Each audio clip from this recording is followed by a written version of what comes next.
Alright, gaming time.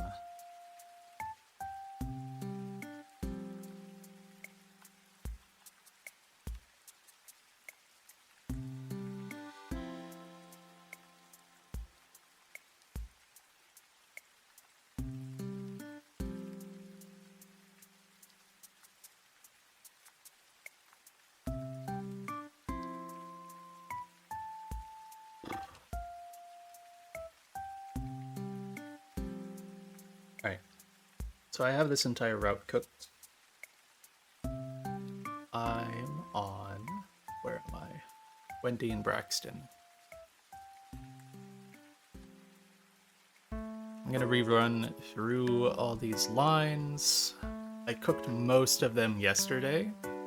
I had to recook one of them this morning, but... a lot of these are pretty simple. But gonna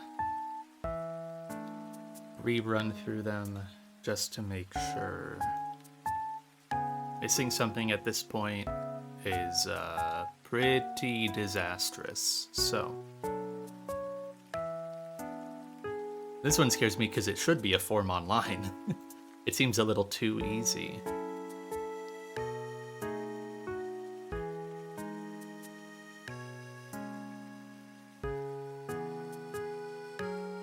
I guess I can go ahead and swap scenes since I'm just looking at this.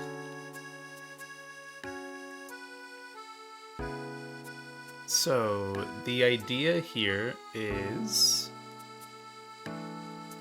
Urshifu in slot 1 is going to be killing stuff on the slot 2 side, and Beedrill in slot 2 is going to be killing stuff in the slot 1 side, while the other baits, so that way I don't get early Vivillon and I can get Snorlax early. Basically want an endgame of Vivillon Swalot while we just double field wipe on the first 2 turns. It's theoretically a 4-turn fight. An E4 planned? Indeed. I'm very excited for it. Hello, Lorox. How are you doing? I'm at the point where I just want to rip it. I just want to do it, but I need... I need stuff at the end of 123, like the eject items, and I need the focus sash. So, gotta do 115, but, 115 is gonna blow.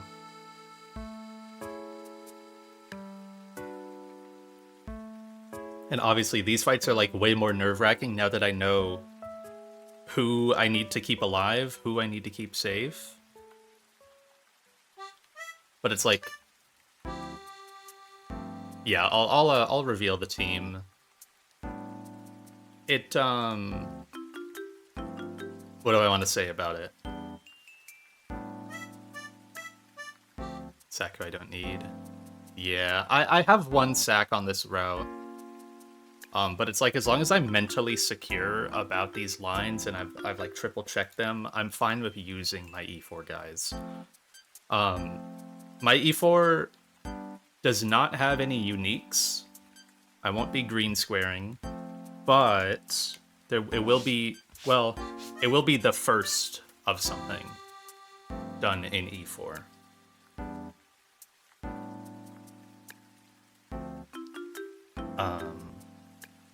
And also, it'll be, well, when not if, it'll be the first run with a sock game corner. So that's already a first, but there's something new in E4 that I'm going to be doing as well. I like my initial E4 calc, like the entire thing started when SRI put me onto an idea for 1 line about one of the 4 fights, and it's really cool, and it took a lot of tweaking, but it kind of started with that basis, and I was like, this is really fucking sick. I just want to make this work and then make the rest of the E4 work, and I was able to make the rest of it work, so.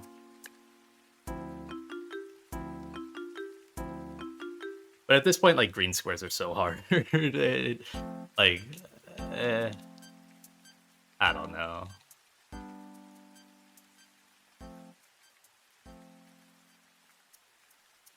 It's hard to do a green square and have them have, like, really big actual impacts. You know, like, maybe they deal with 2 Pokemon, but it's not like they're in there getting 7 kills. And it's kind of established what's good in E4 and what's not. Should definitely bring good backups here for this fight. Build my squad and then rerun through the line. I think backups wise, backup should always, well, no, that's not true. Is Enamorous a decent backup, or do you have a poison move? Oh, you have Belch, that's right. It's really awkward. Belch AI is like big reason why I need to rerun through this line. Pult is a good backup. And probably Slowbro for Swalot.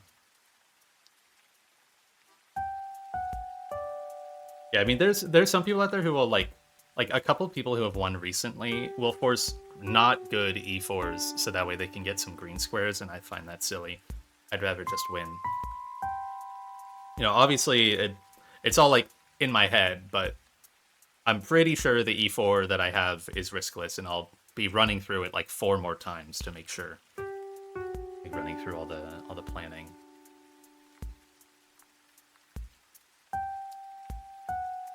Risk that 25%. Yeah, there have been some bad ones lately, but also some really good ones. Z's was really, really good.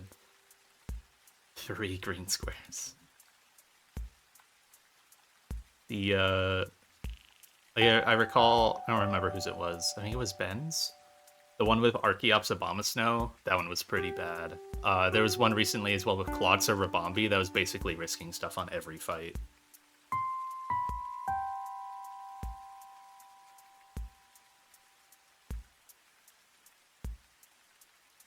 Anyways, the idea with this fight,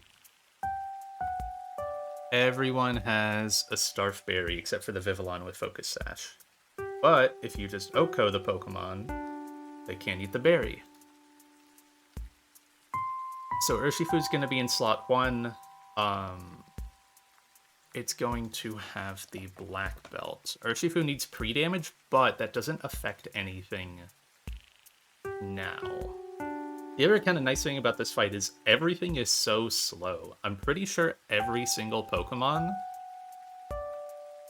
is outsped by both Urshifu and Beedrill. And there's no priority in this fight at all. There's no follow me. There's Rage Powder on Vivillon, but I'm making sure it never clicks it, and also I'm always targeting it once it's on the field, so that doesn't matter. Stuffed Cheeks is not prio. Let me confirm that. Yeah. So Urshifu will hold the black belt and will Oko Greedent with close combat. It does need a boost for this, which is kind of crazy. Oko, so no berry, and then Beedrill in slot 2 will Mega and Oko the Oranguru with Leech Life. Now Beedrill is going to be pre-damaged for something later in the fight. But it's basically like pre-damage, so that way after Leech Life recovery, he'll be baiting in. Well, I say later in the fight, it's this turn, so let me recheck that. He's gonna heal. I should have a calculator open.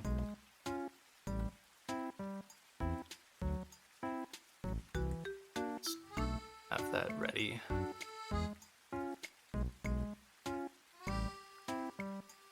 So Leech Life heals half of the damage dealt. Yeah. So 308 HP off of Oranguru divided by 2 is 154. The goal here is for Beedrill to bait in Snorlax next for Body Slam while dodging Fire Punch from Swalot. So by pre-damaging to 65 HP, I go up to 219, which is minimum roll or Snorlax to CKO. Now, if I want to be safer, I can go higher. And I probably will do that. Because I just need to bait Snorlax in. I don't care what it does after, because it's never getting a turn. So I can go 258 minus 154. I can pre-damage to 104 for my sanity.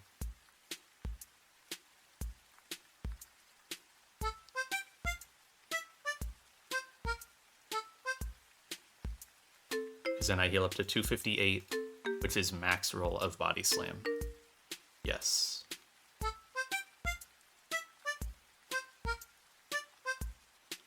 That will bait in Snorlax in slot 2. And Urshifu will bait in Florges for slow kill.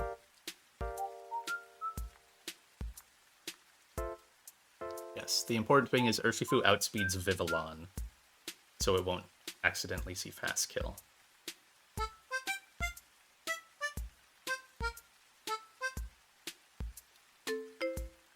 So then Snorlax comes in, Urshifu just close combats that, and Florges comes in, Beedrill just poison jabs that. They both die. No funny Prio moves, no Quick Claws, no Focus Sash, no nothing. Symbiosis is just like it gives your item. Yeah. That doesn't happen here. We just Oko Lax and Oko Florges.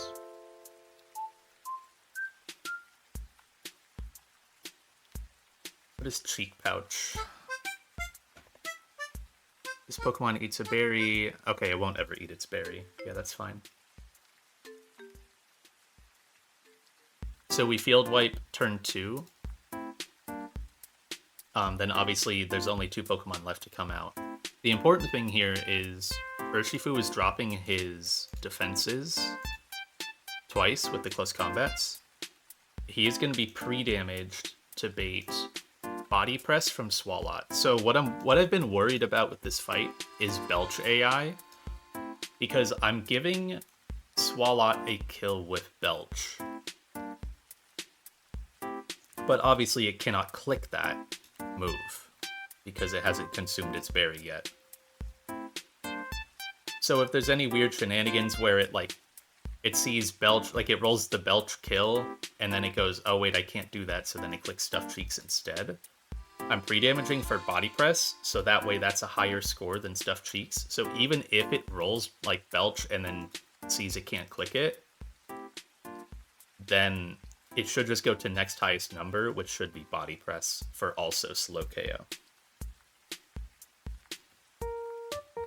And at 200 HP, I am also baiting Pollen Puff from Vivillon, meaning it will not Rage Powder, it will not Stun Spore.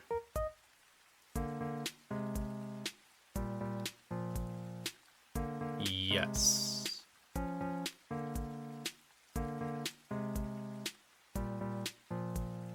So we just go Garchomp on these.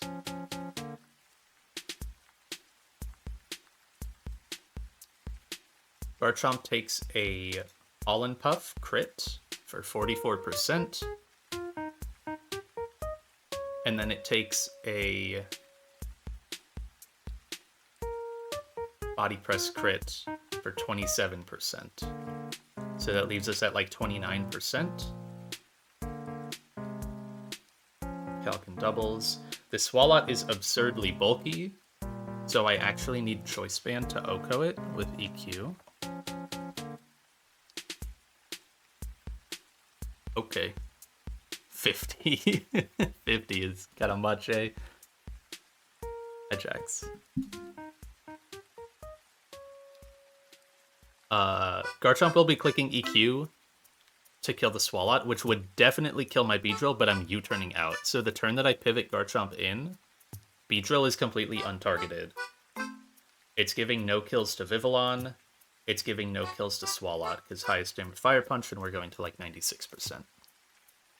Yeah. So the turn that we pivot Garchomp, we just Aerial Ace Vivillon. I could Poison Jab it, but it doesn't matter. I guess killing it a turn early is completely fine, and I just hard pivot. It doesn't matter, though. I'd rather just kill it in 2 turns.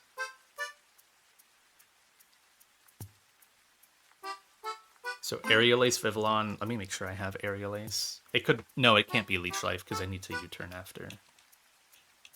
I have Aerial Ace, yep. So Aerial Ace Vivillon, and then Beedrill is faster than Garchomp, so it can U-turn ahead of the Earthquake, killing the Vivillon, removing Friend Guard from the field, and then Choice Band Earthquake can kill Swalot. My U-turn, I'm just U-turning into Corviknight, who can dodge the EQ, and also, in case Swalot doesn't die, in case like Friend Guard is still up, just takes any of these attacks.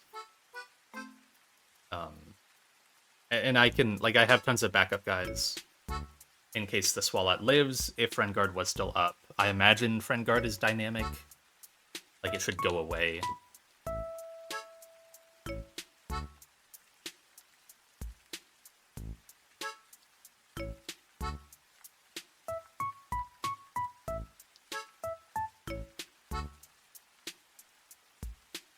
Let me swap my scenes.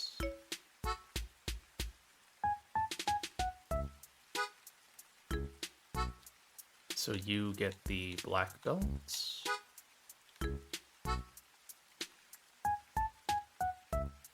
Have your stone. Oh, and I need to level guys up.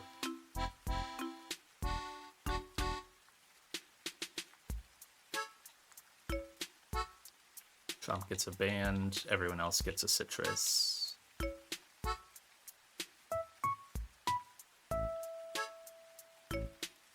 I don't need a flyer yet, but I have 2. Good practice.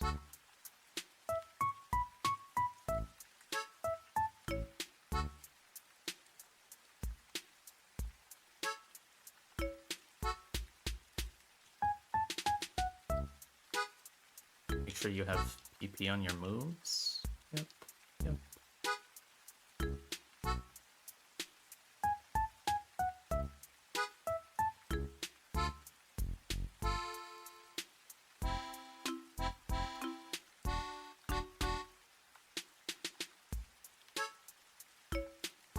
You two. Left guy does matter here, so I'll just reload and swap if it happens. I want Urshifu matched with Oranguru on slots. And I need pre-damage.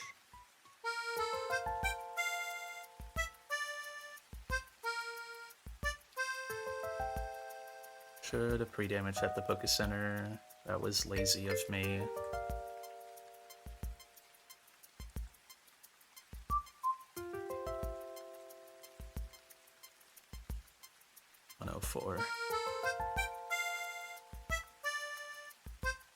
Okay, 200, 104. Make sure 200 is for body press at -2 defense. Yes. Okay.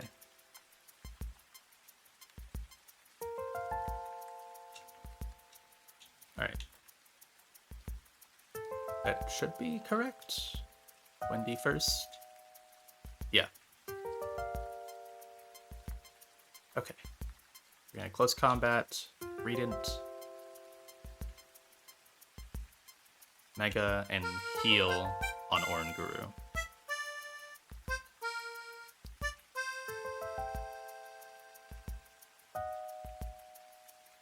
Yep, up to 258.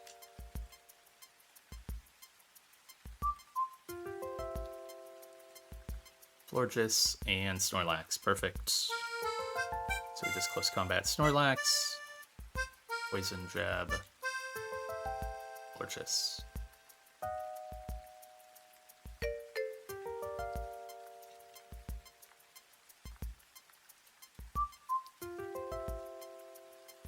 Okay, both guys should be targeting into Urshifu here. Just hard pivot. I could have used like Golisopod to get Chomp in safer, but he lives double crit, so he's completely fine.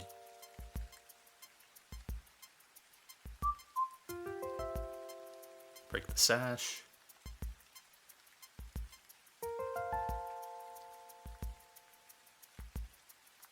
Perfect. Actually went for body press. Good. Okay.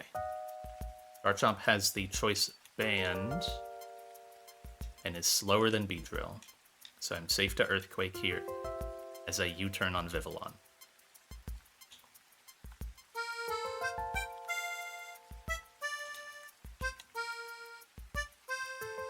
Very scary clicking Earthquake like that, but nice.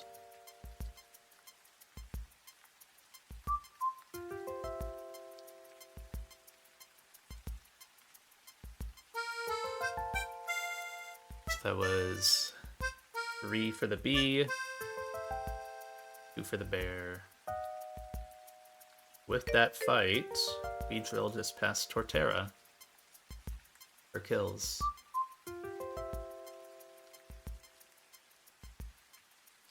It's at 99.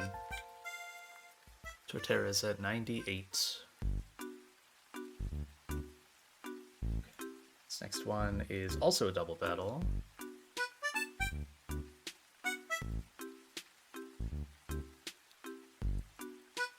This one we will be hella abusing Fling.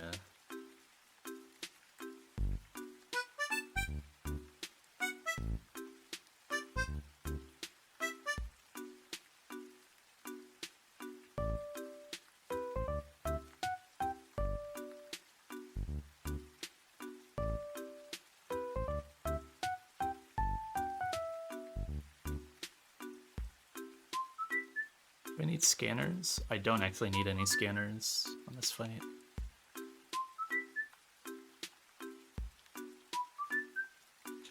This is Beedrill lead.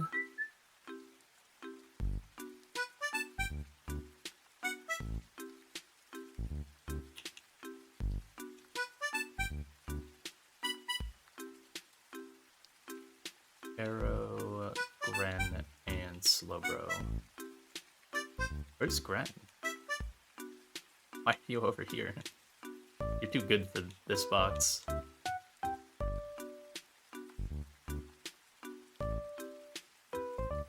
Get like Milo back over here. And Sableye.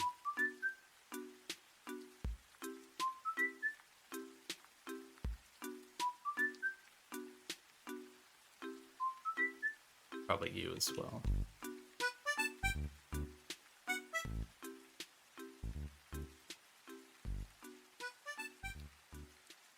Oh, I have Slowbro. Okay, I have a flyer. This is a point where I need to start bringing flyers to my fights. I have one in Aerodactyl and Dragapult.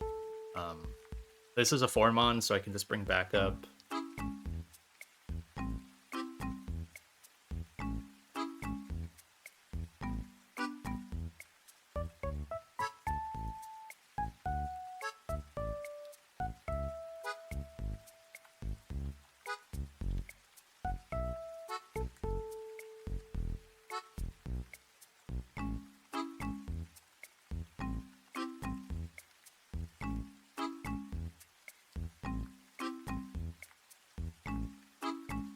Make sure this... I'm, like, kind of scared about this fight, just making sure I keep the Fling AI up and all that. Forgot about that? Oh no. It's a 5-mon. Yeah, it generally hasn't been that hard, actually. I kind of thought the route would be, like, built around it to have a bunch of stuff that makes it hard to bring flyers, but... generally, that hasn't been the case. They're actually pretty good here, so...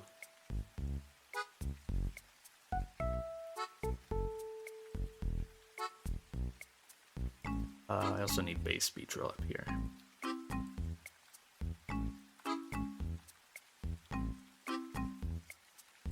Yeah, it's just Arrow and Pult mainly for me. I think Corviknight on one of them. Okay, so the idea for this fight was just finding like a pretty solid turn 1. But I was so worried about getting a double kill, I didn't realize that this Togekiss was heavily abusable with Fling. We're gonna lead Beedrill and Aerodactyl here. Arrow is showing fast kill with Stone Edge to Mr. Rhyme. So Mr. Rhyme has to fake out Aerodactyl, which is completely fine. The Togekiss doesn't see kills on anyone. Aerodactyl is going to be at full HP, and Beedrill is going to enter the fight at full, but be toxic. So that way he can bait way down the line.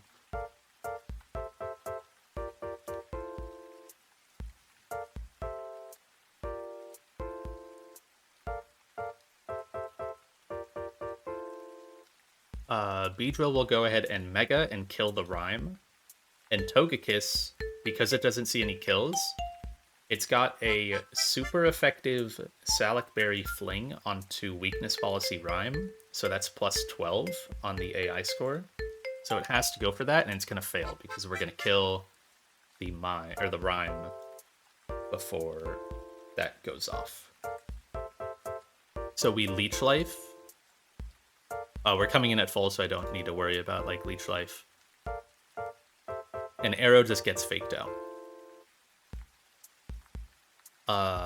Aerodactyl in slot 2 just shows fast KO to both guys. I'm 1 speed point above the Sceptile at level 99.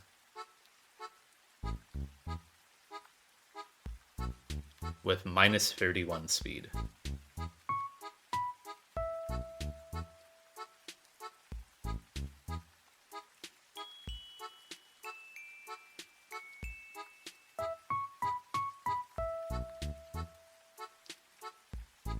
So we're just going to bait down the line. Togekiss, again, is going to see super effective Fling with a Salac Berry on a Weakness Policy Decidueye. Because it's a Ghost type, so it's going to be plus 12 to go for that. So if we just kill Decidueye first, it's completely fine. We're going to Aerial Ace the Decidueye. Now, I can maybe make the argument to put a different move on my Beedrill here. There's one roll of Aerial Ace crit that can kill Decidueye early. And if that happens, then the dual Wing Beat goes into Togekiss. I should probably go ahead and not let that happen, although I don't even think the dual Wing Beat matters. This is the only spot I need Aerial Ace, so I could just give Beedrill something else for like a little tiny bit of chip. Straight up, he could have like Bug Bite, and it would be enough.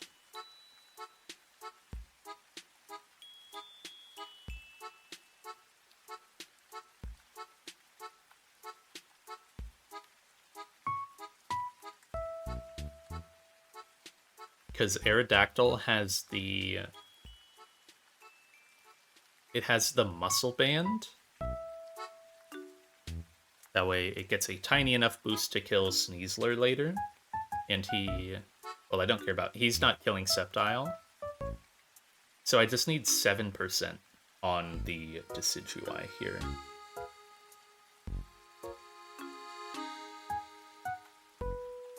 So if I gave my Beedrill, like... I gave it Bug Bite. Oh my god, that can still kill. That's the exact same as Aerial Ace. That's crazy.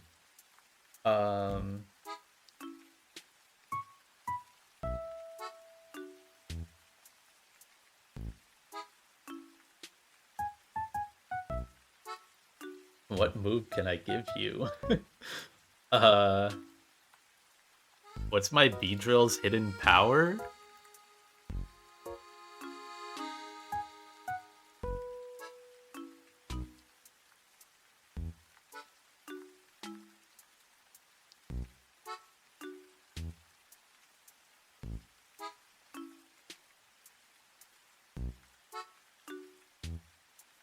Where is it? I scrolled through and missed it.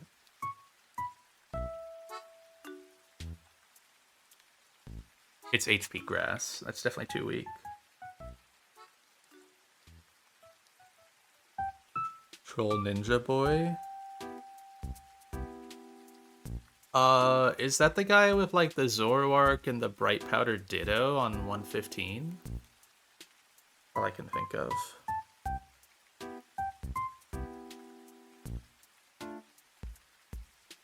Because if so, I am fighting that guy. Not today.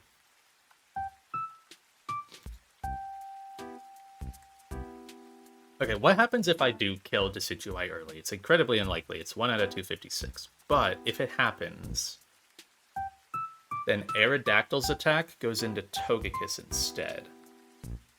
I think that's completely fine, because even Dual Wing Beat Double Crit won't activate the Salac Berry, making Fling, like, not work. It leaves you at 39%, and I'm just OHKOing this later anyways with Beedrill. And the next turn, I'm not accidentally whiffing an attack either. Yeah, this is fine. It's completely fine if the Dual Wing Beat goes into Toge. I just Aerial Ace.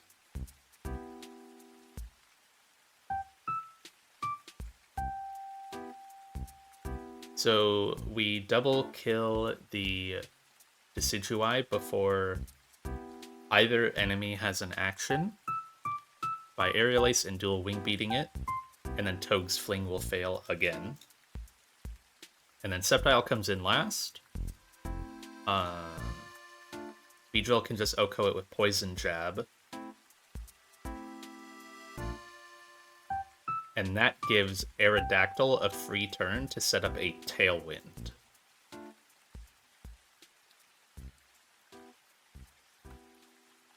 So that is turn 1 of Tailwind. I need the Tailwind for Sneasler, who will come in 2 turns.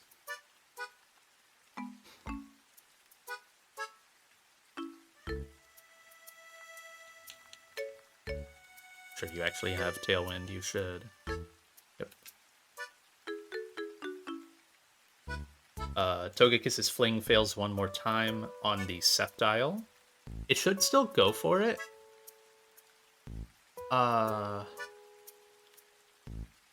So it doesn't see it as super effective, but it does see it as raising the target's speed, so it's just +9 to try to Fling on Sceptile. So as long as it doesn't see any slow kills, that's completely fine. The only damage Aerodactyl has taken was a Fake Out from Rhyme for at most 10%. So Toge never sees kills on it. And Beedrill has been toxicked, but it takes 6%, then 12%, then 18%. So that's only 36% at this point, leaving it at 64, and it doesn't see any kills with Fairy Move or Stored Power for nothing, so it still has to Fling on Sceptile and fail, and then it's a 2v1. Beedrill can then Poison Jab the Togekiss, while Arrow just kind of does nothing. He doesn't have anything to do on this turn. I already set Tailwind, so. But we still need Arrow on the field for later. Beedrill in slot 1 this entire time has been pre-toxicked, so that way he can bait in Sneasler instead of Donphan. I gotta do all the pre-tox math, so just to double check it. You take 16 damage. So that's basically what, like 16, then turn 2 is 32. Turn 3 is 48. Turn 4 is 64.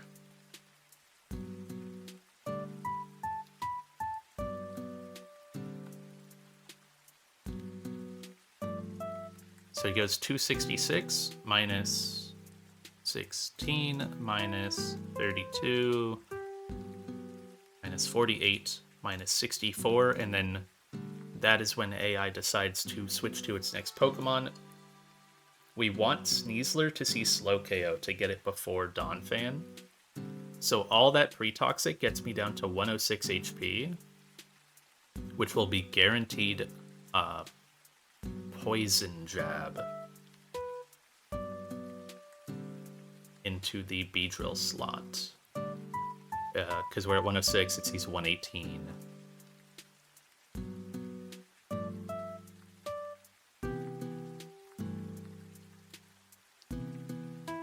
So that will get Sneasler for slow kill, ahead of Donphan, who always sees slow kill. So that's good. Then on the Sneasler attack, it's actually not, I think... Well, it could attack... It could poison jab. So how does that work? The priority thing. What's the prio on this? I feel like I checked this. If AI is dead to Playermon and slower, all attacking moves of priority get an additional +11. So Sneasler can do one of two things. It can either Ice Shard Aerodactyl because it sees that I kill it, because the Tailwind is up. This is what I needed Tailwind for. It can either go for Ice Shard on Aerodactyl, which I do live. I take 70% from crit, and I only took 10% from Fake Out earlier. So I live on 20. It can close combat arrow. There's some rolls of that. Actually, a fair bit of rolls. Or it can try to poison jab Beedrill. If it doesn't Ice Shard, I don't take any damage. Arrow just fast kills it. If it Ice Shards, I take this damage on Arrow. That's it. And that's completely fine. We swap Beedrill for Greninja as Aerodactyl kills Sneasler. Oh no, Jax, that Hitmontop is fucking insane. I'm sacking to it. Slowbro at it. Straight up, I'm just sacking to it. Because my problem is the Dark Gem Pursuit Crocodile after. And I get Hitmontop second.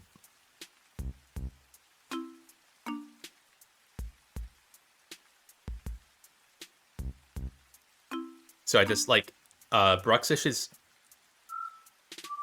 gets fast KO. It doesn't get Pursuit, really? Damn. It's crazy.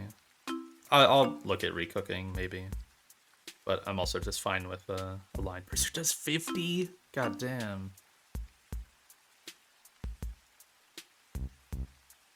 Yeah, I can maybe look at recooking. And the thing is, though, my Scizor answer is Torkoal, and that guy's gonna end really low HP. He can end at like 10%, and then Crocodile should come in for a ground move, and then you could get trapped, right? So then it's just like Torkoal dead. I'd rather just Bruxish die. I guess that's if, yeah. That's if Torkoal is my Scizor answer. It maybe could be someone else. Like maybe it could be Chomp or I don't know. It's probably doable, Deathless. Yeah, it's just like a little bleh. Bruxish does get a kill before it goes. It does fucking dominate that Hitmontop. It does so much insane damage. It's actually absurd. Like a Pokemon with 90 base attack just should not be doing that much.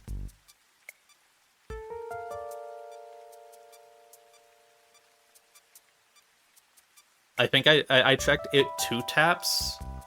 It 2-taps Marvel Scale Milotic with close combat.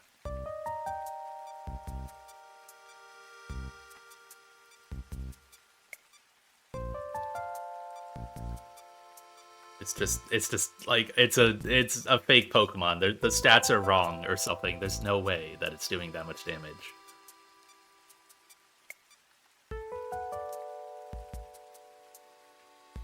Okay. So Greninja pivots in as Aerodactyl dual wing beats Sneasler. Aerodactyl is faster because this is the third turn of Tailwind. And then the final Pokemon comes in, which is Donphan. Donphan does not see kills on Greninja because we come in at full HP, so it can never target it. It does see Stone Edge or Ice Shard into Aerodactyl.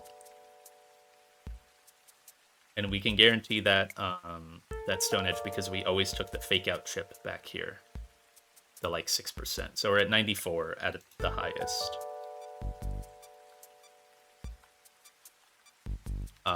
Greninja is not showing kill, so it doesn't force Ice Shard because the guy is sturdy.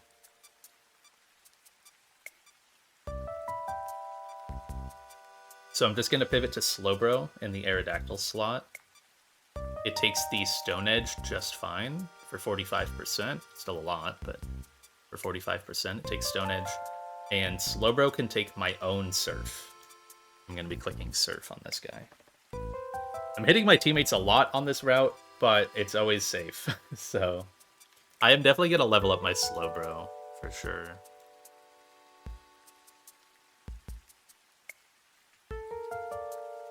Yeah, this Surf does nothing. I'm going to be holding Mystic Water.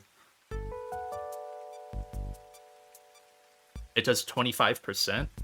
Slowbro can have a Citrus. How much did the Donphan do again? It was like not that much.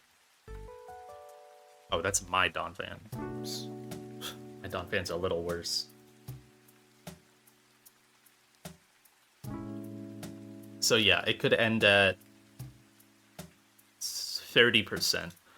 It'll have a Citrus. The entire point of this is Mystic Water Surf into 2-hit Water Shuriken. Honestly, just 1-hit Water Shuriken will kill. So I ignore the Custap Berry. Surf does 88, and then 2-hit Shuriken does 40. I think I did need a boost for that. Do I not? Let's... No, I don't need a boost on this. That's not in Torrent. I'm not accidentally in Rain. Yeah, I don't need a Mystic Water on this guy. That's less damage on my Slowbro, so I'll remove it.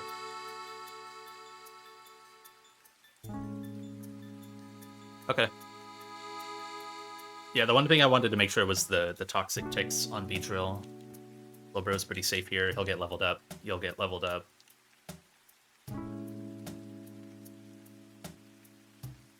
As a backup, Corviknight kind of just walls Donphan.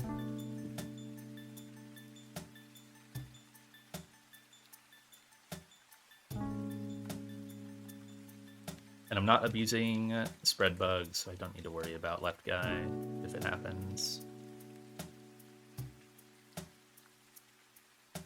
Arrow slot 1. No, Beedrill slot 1. So Arrow baits down the line on the grasses.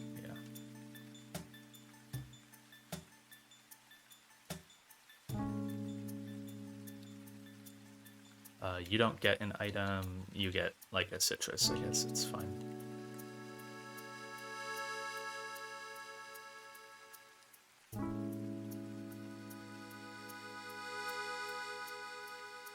Okay.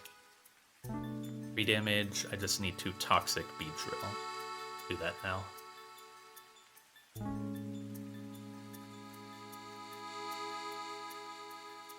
Toxic 1. I've got 3 flyers on this squad. Here, flyer, yeah. Your moveset. Aerial Ace is fine. Dual Wing Beat, Tailwind, Surf. Make sure that guy actually has Surf. I should probably go ahead and give the Slowbro Surf as backup.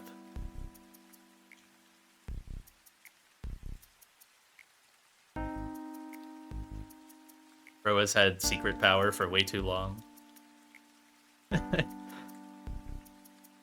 He still has heal pulse as well. I actually don't think I've used him since that one fight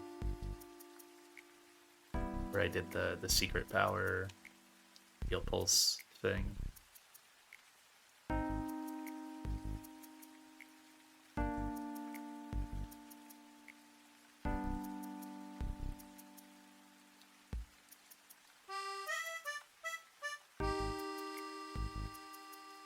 Swap my scene.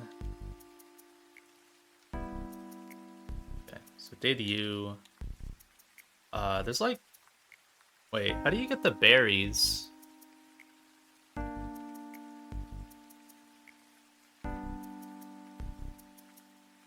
Oh, you just walk up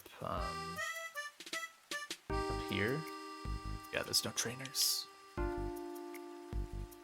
One Akaberry.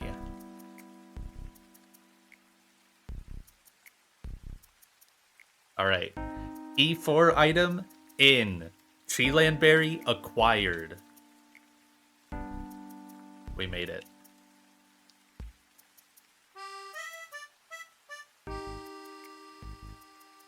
Don't you worry, LM Jax.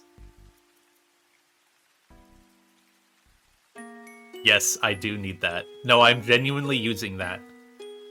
I am genuinely using the Treeland Berry. It is in my list of, like, make sure I have these items.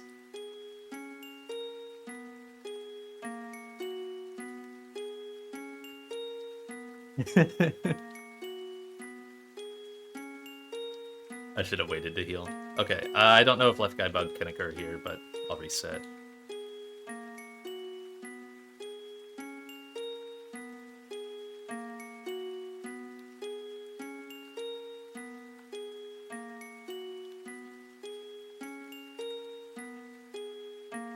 Can only think of Fake Out as a normal move that's used in E4.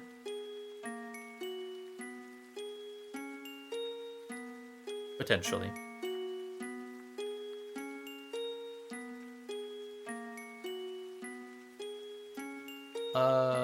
I think this is correct on the slots.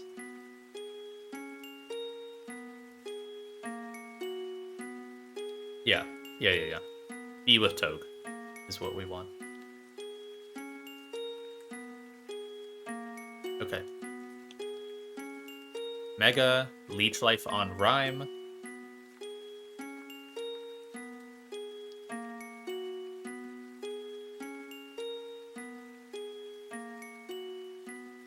Hello? Click on the...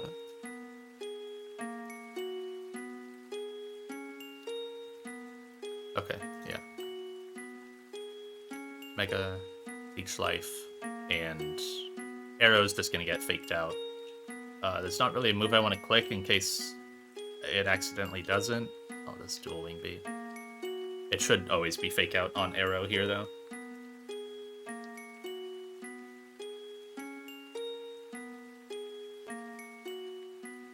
Yep.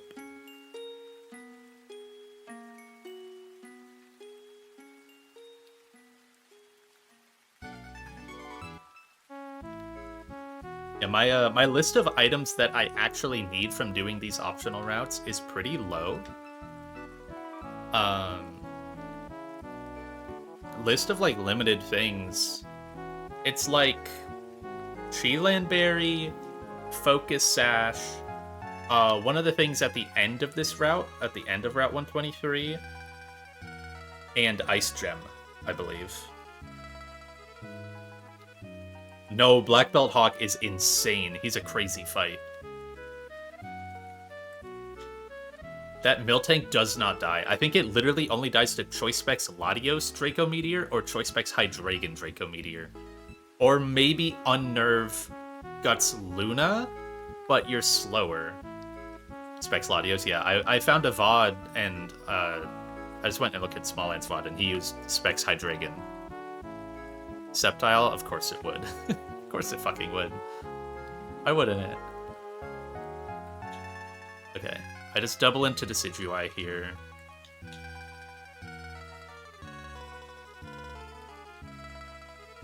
You get Weakness Policy, but you don't have Unburden, so that's fine. Fling fails. You do have Unburden, but I'm just one-tapping you. And I'm setting Tailwind. Yeah, Luna deletes it, but it's slower. Like fast Okos, there's got to be like 4 in the game. I would wager on that Miltank. I just sit here. I can click a Stone Edge, it doesn't matter. It's just gonna fail. All this Poison Tick, so that way I get Sneasler in.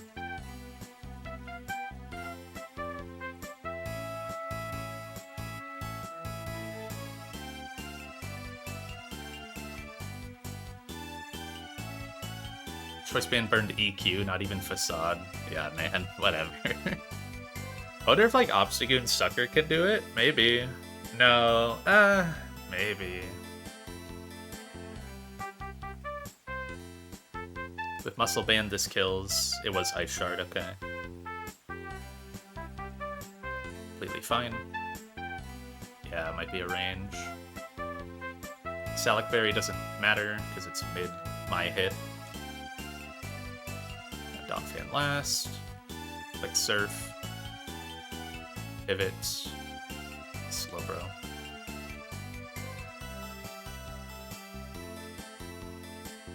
So sadly, I really wanted to use Avalugg to beat that Mudsdale again, because it does do it. But I think a better, like, mid guy ends up being Torterra. Okay. Now I just Water Star to ignore Custap.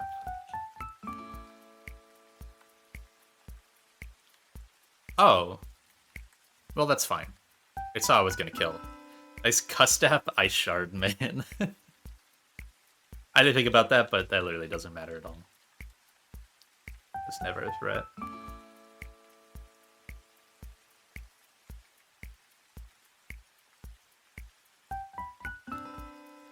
Gren was never taking any damage anyways. Yeah, +1 Prio Custap. Yeah, there's like Custap bug or whatever, right?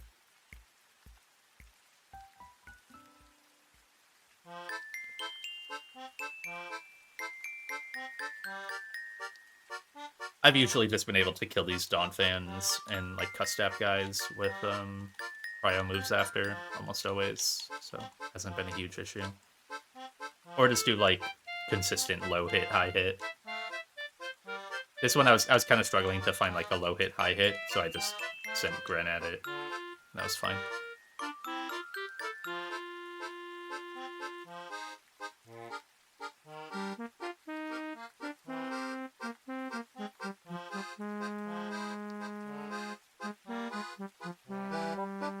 Okay, another Togekiss down, so that's...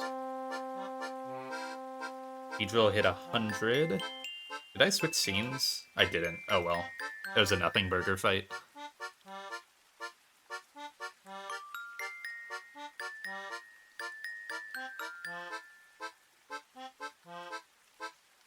Arrow got Decidueye. He got Sceptile.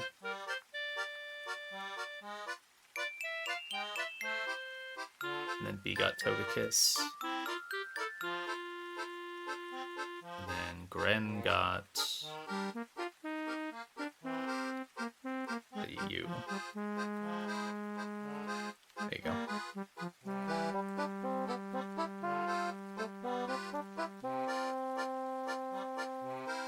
Don't block left.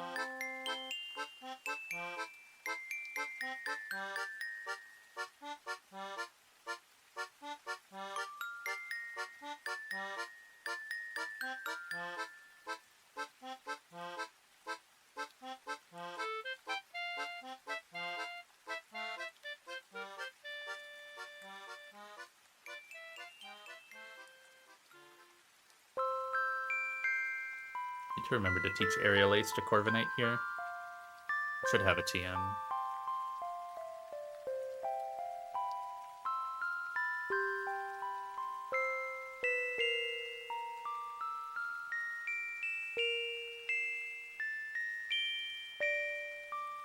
Ultra. This is kind of a silly fight. This one was like really easy. Just for a bunch of 1v1 answers at stuff.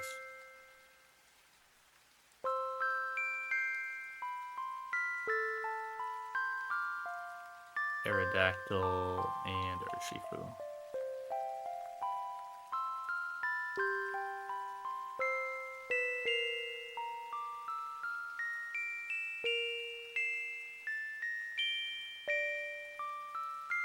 Blaziken needs to get leveled up here, or the Glaceon.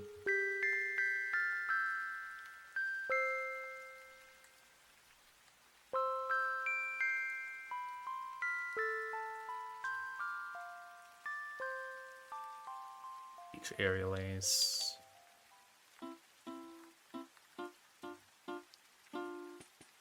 There we go.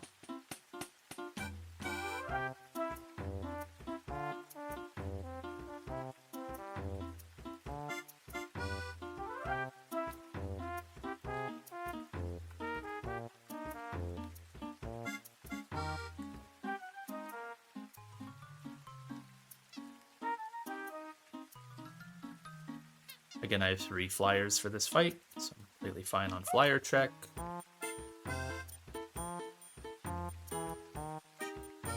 Spearberry, Blaziken, Goodra, and Corviknight itemless. Aerodactyl doesn't really need an item. Yeah. It can get a citrus. And make sure it just kill. It should kill the it's killing Volcarona. That speeds it. Yeah, Rock Tomb kills. All good.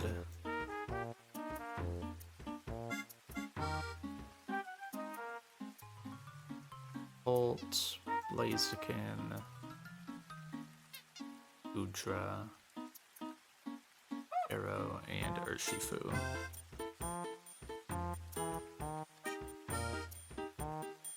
You have Aerial Ace in my calc already. You're chillin'.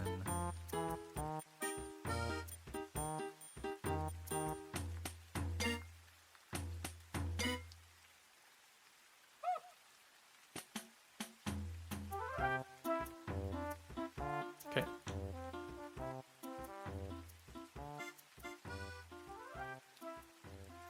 Oh, wait. I was gonna give you a citrus. And Urshifu gets black glasses.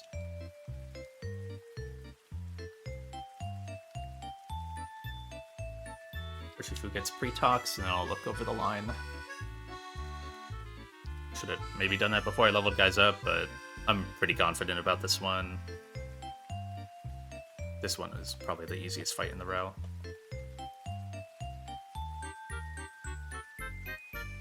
So we lead Choice Band, Dragapult to get around the Focus Sash Raichu. This Dragon Darts does a ton, even for my minus attack guy. We're at full HP, so we just bait in next slow kill, which is going to be Glaceon, and we outspeed everyone. Highest speed is Swellow at 298. Glaceon comes in for Blizzard or Freeze Dry. Blaziken switches on both. Has an Aspire Berry for Freeze, is level 98, so he outspeeds, and Oko's with Close Combat with no boost. Most damage he ever takes is a Blizzard crit, which drops him to 46%, but no matter what, it's Swellow coming in for fast kill. For either Boomburst or Brave Bird, we just go Goodra. This one's kind of cute because, actually, Goodra, so Goodra's itemless not out of necessity, but just because it doesn't need anything, and any healing berry would be bad for it. Basically, this Swellow will click any attack as I come in. Or it will click Boomburst or Brave Bird, but then once it sees Goodra, it will click Brave Bird. So after 2 Life Orb ticks and the 10% recoil that it gets from Brave Bird, I can just do 70% and kill it, so I don't even need a damage boost. Dragon Pulse just kills. This guy's gonna do 30% to himself. And I kill with a pretty weak hit. And I always get, even if I take the max damage, which is 64% from double Brave Bird, I'm at 36. That's never a Volcarona kill. It is slow bro body press,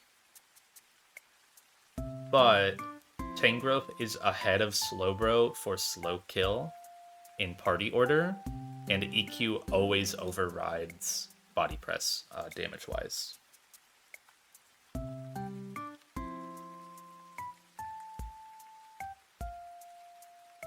So it'll always be Tangrowth in on Udra. And then Corviknight just kind of walls this Tangrowth. It's kind of a bum. You just aerial ace it 4 times, heal up a bit, get Volcarona in for fast kill, even if I'm at full HP as I kill, which I don't think is possible. Brave Bird is showing kill, so he has to Fiery Dance. Just go Aerodactyl. Aerodactyl eats the Fiery Dance, it cannot burn. Double check that.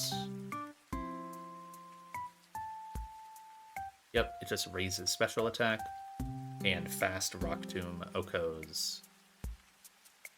And it's just Slowbro in for either Scald or Future Sight. It can never be Body Press. The lowest we get is 60%. Body Press does 43. Just swap to Urshifu with Black Glasses.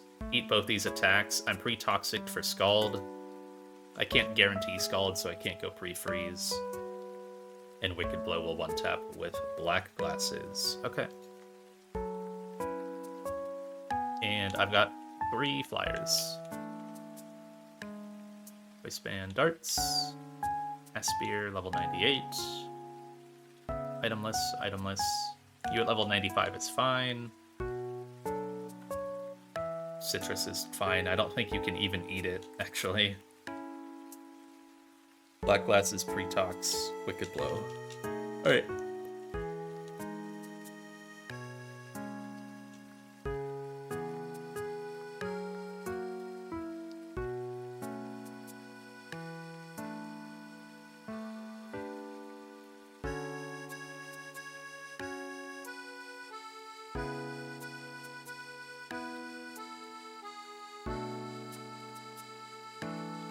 Perfect.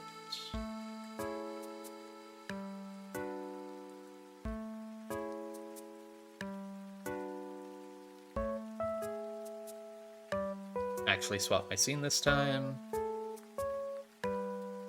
I might unmute for some of these fights, but they're mostly trivial.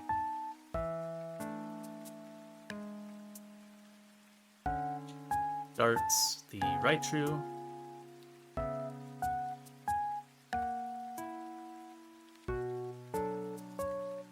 Go Aspir, Blaziken. Okay, cool, it's fine.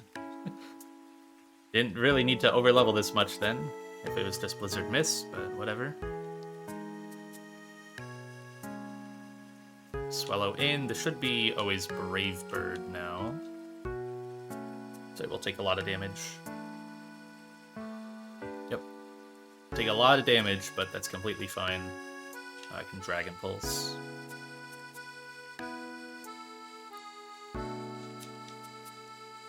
So is this guaranteed EQ? I feel like it should be. Yes, easily. Yeah, this is guaranteed EQ. I mean, Corv can switch on anything, so it doesn't matter. But yeah, we just sit here and Aerial Ace 4 times. So we take minimal damage. Guess I can Roost. Yeah, good matchup. This is kind of it. Do I need to be at like a certain HP to make sure Volcarona? No, I'm fine. So it'll just always be Fiery Dance. Do recoil to yourself. Hell yeah.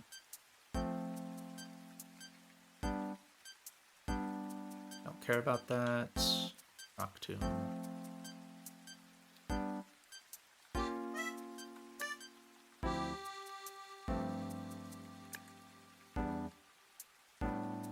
And Wicked Blow. I don't care about Future Sight.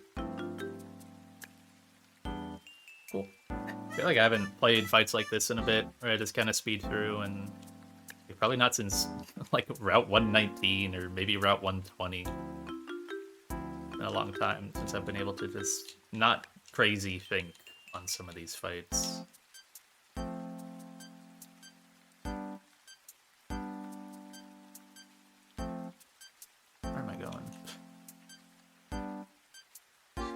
Yeah, Brave Bird just naturally prevents Quiver Dance, so you don't have to. Yeah, like my Corv doesn't always show Fiery Dance, but yeah, Brave Bird just does 111. Go into 3 sacks. I don't want to like sack super heavy. Like I said, I've got 1 sack on this route.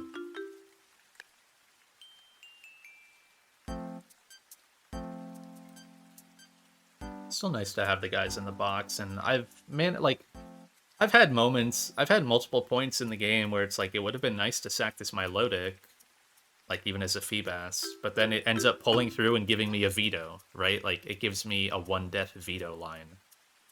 So you never really know with stuff like that. Just having the mons in the box can always help.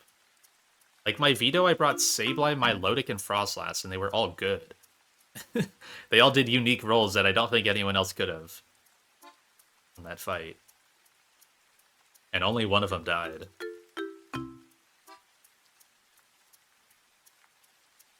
And those have, for me, since I've gotten them, all been like heavily sackable guys. Anyways, Darts kill. Nightshade Pult. Nightshade Pult is kind of awesome. Blaziken. The Goo got one. Orv kill. Arrow Urshifu. This is probably Arrow's best route. Like even more so than Victory Road. I use them a lot here.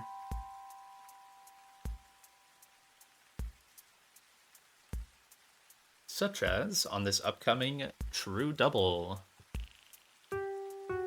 It's very good here.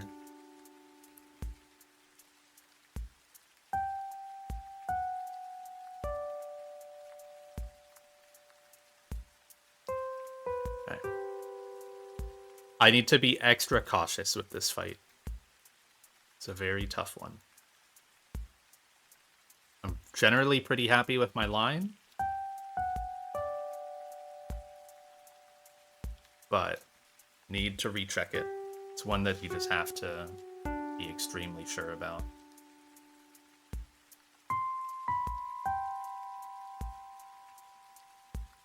So, one thing I do want to check. I plan on using Togedemaru.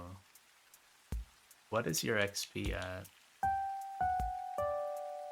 Oh, yeah. You're just at cap. That's fine. I might need to recheck because I use Tog again towards the end of this route. I might need to recheck its XP there because it's going to get a lot from this one in the next fight.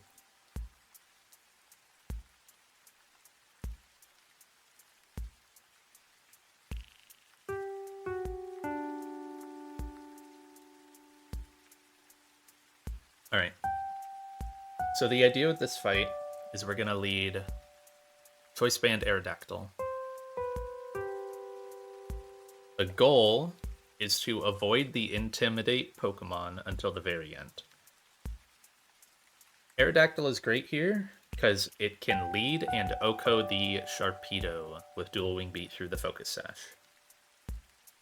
Sharpedo doesn't get to do any cringe, it doesn't speed control, it doesn't debond, it doesn't speed boost. We basically need a turn 1 field wipe.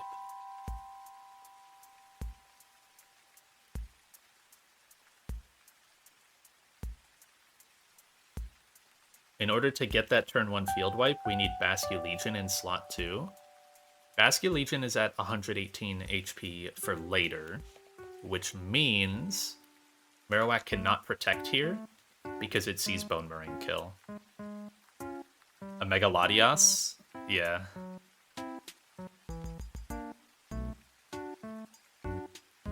It's kind of a crazy fight. I was looking at it a little bit at like 1 AM last night. Because the fucking Sandaconda is insane.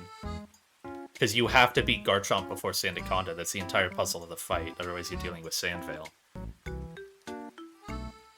You have to get Garchomp before him. And it's actually kind of hard to knock at that Sandaconda, at least for me.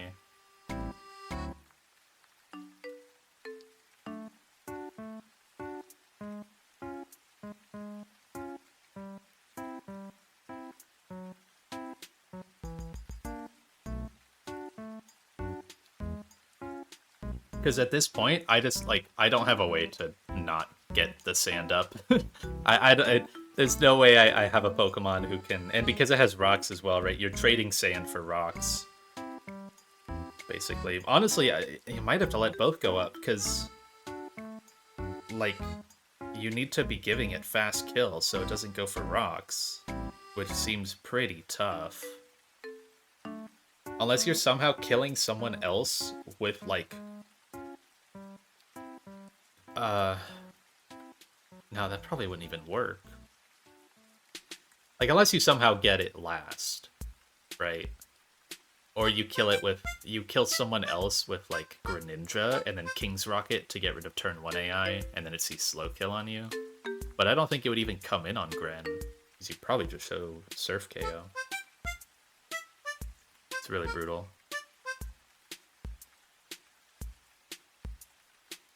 I do think Urshifu is pretty good on that fight, from what I recall. But, like, you have to pick your poison with your choice item. Scarf to outspeed the Latias, or... I think, like, Ban to kill someone else, I forget who.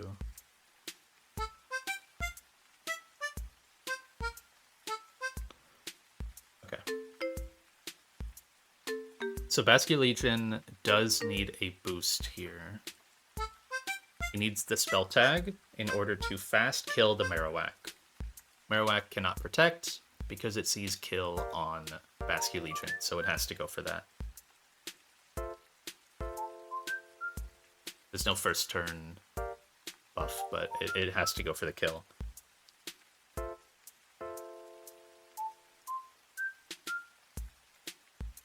So we get a field wipe on turn 1. Aerodactyl at full HP, holding a choice band,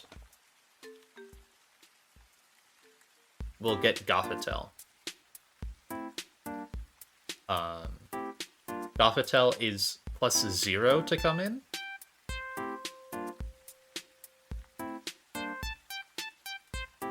Grand Bull is +0 to come in.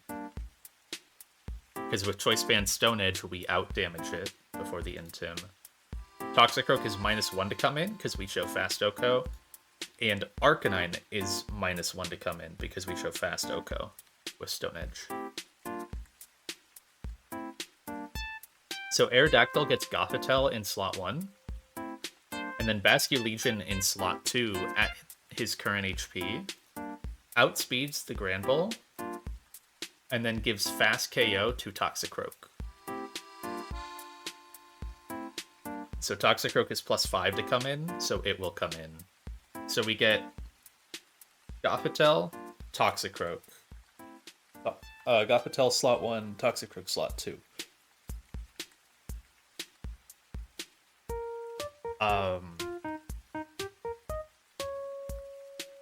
Once on the field, Toxicroak... So Toxicroak will see a fast KO on Legion, but it also sees that Aerodactyl has a fast kill on it, so it will fake out to block that. Because that fake out goes to +20. So Aero will take a fake out, and then Basculegion can switch out of Gothitelle Shadow Tag because it's a ghost type. And it's baiting its pre-damage to the HP it's pre-damage to bait Gothitelle Psychic. We exit off Golisopod on the Psychic. Golisopod is going to 228. 28 minus 91. Make sure that's correct. 137. 137 is easily in my exit range.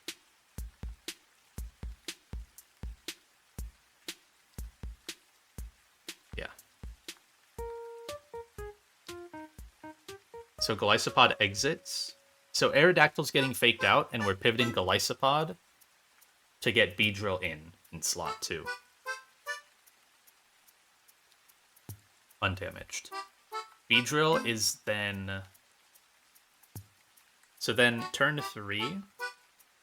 Toxicroak can no longer fake out. It can no longer do anything to protect itself. It's just going to die to Arrow.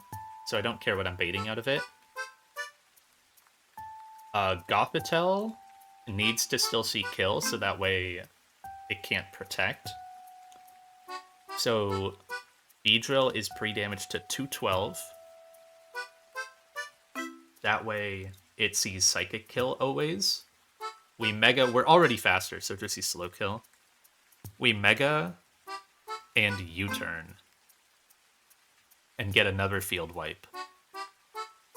So Toxicroak dies, or Gothitelle dies, and then Toxicroak dies. We are U-turning to Togedemaru, so we have Arrow, Toge on the field for turn 4. The only 2 Pokemon left are going to come in, which is going to be Granbull in slot 1, and then Arcanine in slot 2, getting both Intims off on the same turn, which is completely fine. Aerodactyl outspeeds both, and Togedemaru is holding the Iron Ball. That way both guys outspeed it. Toge can be at full HP and bait fast KO from both of these guys, with either Stomping Tantrum Close Combat from Granbull and Flare Blitz from Arcanine. So I just Spiky Shield to reposition my arrow out, because it does no damage anymore. I hard pivot to Beedrill, because I need something to kill the Granbull. Importantly here, Beedrill's pre-damage from before, the 212 HP, is not in range of Arcanine E-Speed. Max roll of Arcanine's E-Speed is 168. It's very vital. And Beedrill is never showing kill to Arcanine with anything, so it won't eat like Desperation E-Speed.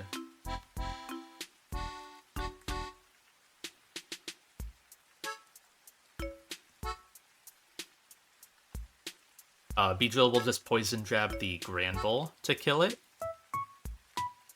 Which means, so after the Spiky Shield, Toge has to switch out. We go to Garchomp.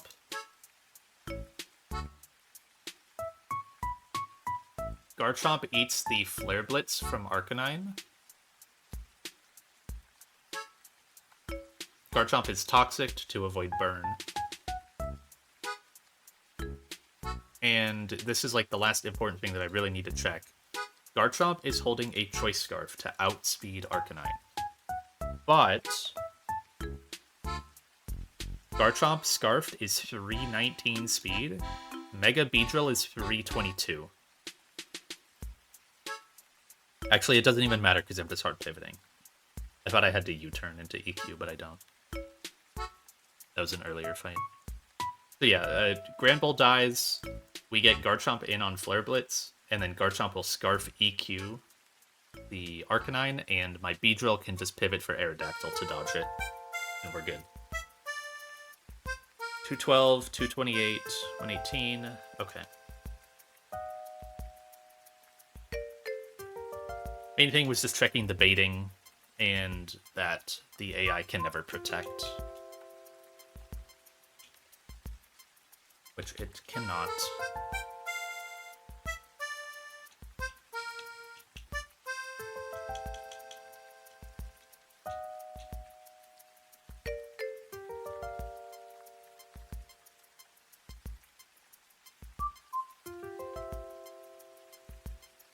Get some rare Basculegion usage. I haven't used this guy in a while. Last time I used him was Juan, and he was just there to bait, and I messed it up. Actually, I didn't mess up the Basky part. I messed up the Togekiss part.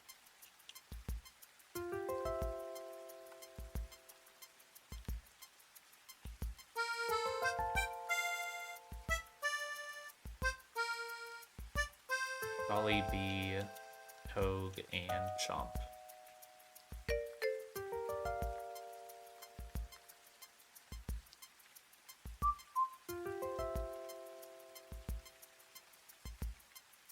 Yeah, trade one of my things. And I have a flyer in Aerodactyl, thankfully.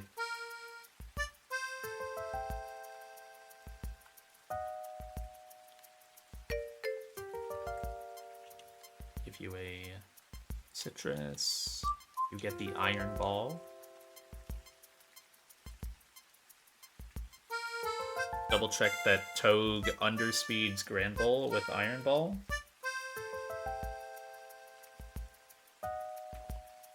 Yes. 109. You're level 95, actually, so... Don't export you with Iron Ball. Yeah, 108 compared to 130. Very good. Then you get the Scarf, which I don't think I have.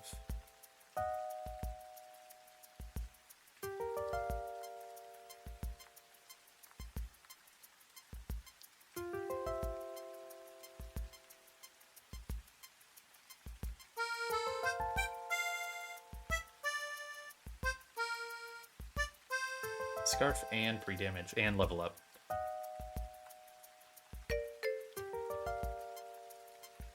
Everyone gets leveled up here except for Togue.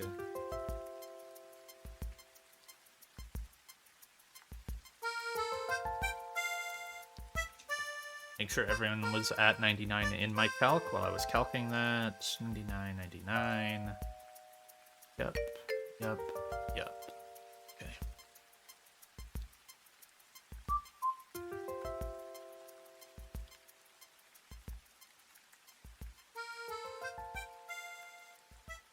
Scarf EQ.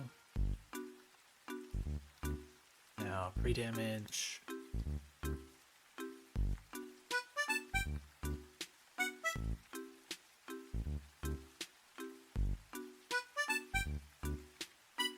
To 228. Beedrill to 212. And 3 Toxic. Garchomp, slot 6. Same run from 2 months ago? It is, and that is a very good thing, Shredberg. Hi. How many are left at this point? I have something like 18 fights in the game left, and then I'm done. And I have the final 5 calced. I just have to go do some optional things. Quit my job and finish it. The goal right now is finish this game before I start my job. I start in like 2 weeks.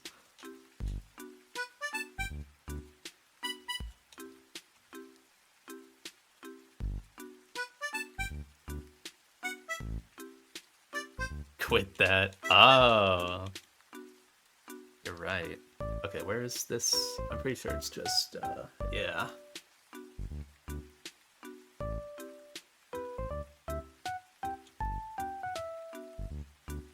Already did you, fought you. There we go, okay.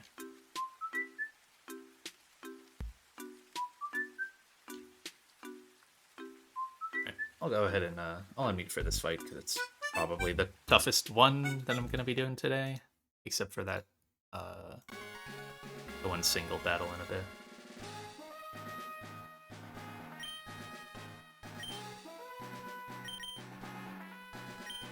I have a flyer.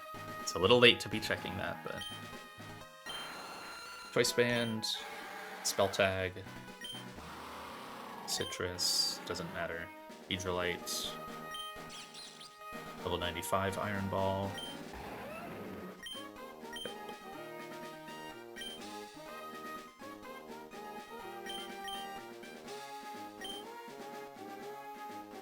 There shouldn't be able to be any spread bug here. It's a true double.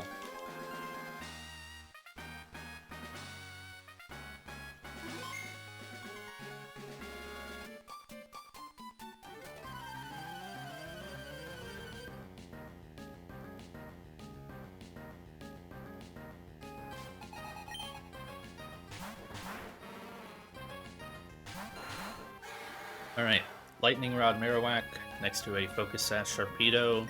We're just gonna wipe the field. This with Choice Band, this dual Wing Beat kills through the Focus Sash, and then I can Poltergeist with Spell Tag on the Marowak. I'm just barely faster than this guy. I'm pre-damaged, so Marowak cannot protect. Has to go for an attack.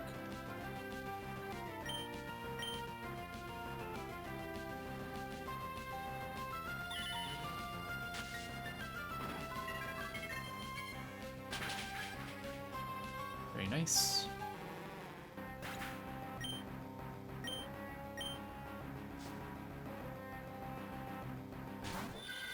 Arrow baits Gothitelle, and Basculegion will bait Toxicroak. Perfect. Arrow is showing a fast kill on the Toxicroak, so Toxicroak has to fake out Aerodactyl here. Gothitelle sees a kill at 118 HP. Sees a fast kill on Basculegion, so it has to go for that. And because Basculegion is a ghost type, it can switch out of the Shadow tag. So I can just click anything here. I'm going to get faked out and pivot to Golisopod on the Psychic.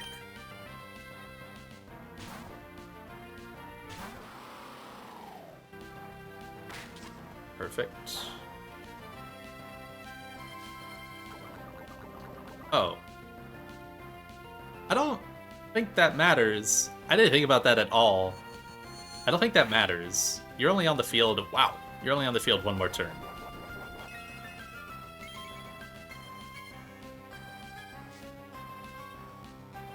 Yeah, that should never matter. That's funny though, I completely didn't even think about Poison Touch.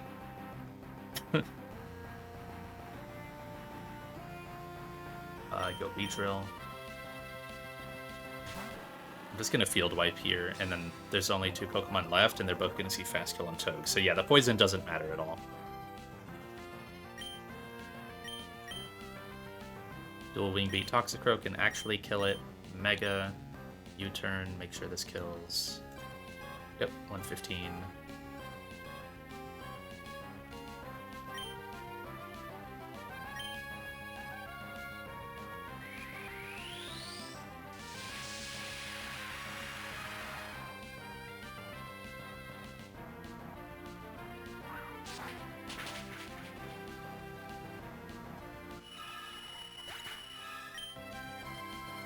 Okay, and we go to Togue.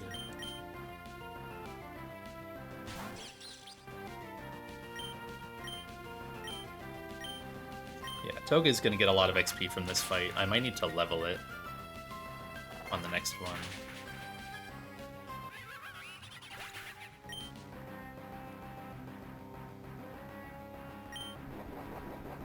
Spider Bug.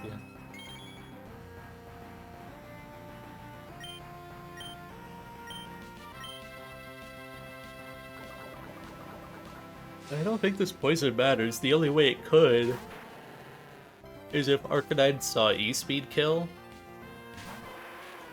But it doesn't. It does like 60 damage.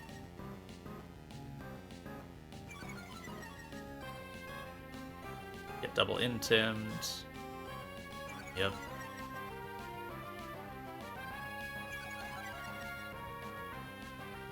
Now my Togue Fake Out is gonna do like no damage, man.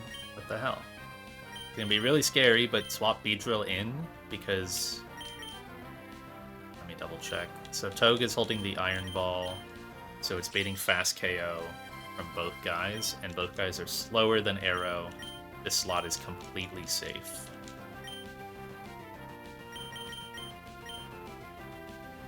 I'm just gonna Spiky Shield to eat both attacks.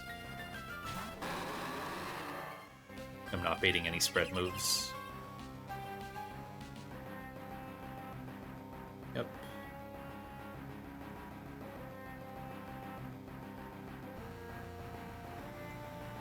Same thing again for this turn. They see fast KO compared to slow KO on Beedrill. The Oko's Grand Bowl. Go to Garchomp.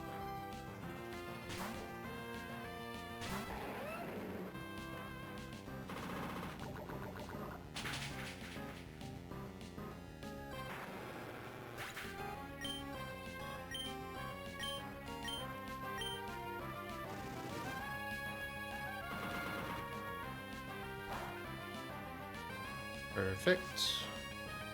Don't really need the Rough Skin or the Recoil or anything. This would always kill.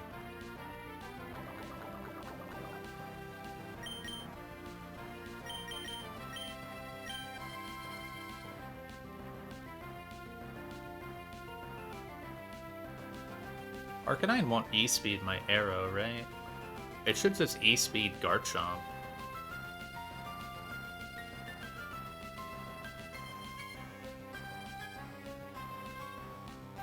Yeah, I should be fine. Yeah, it won't E-speed Beedrill. It'll just E-speed Garchomp here. Did I get that right? Swap to Arrow. EQ. I could U-turn, but that's not necessary.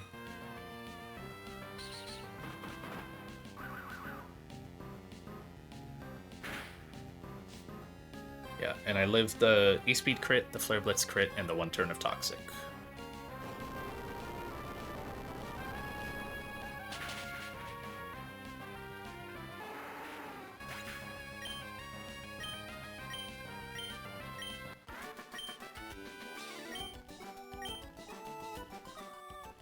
Nice.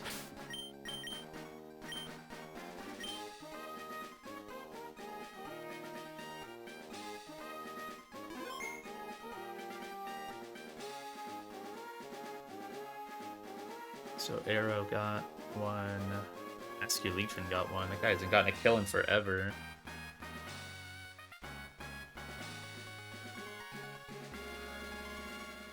Beedrill got you.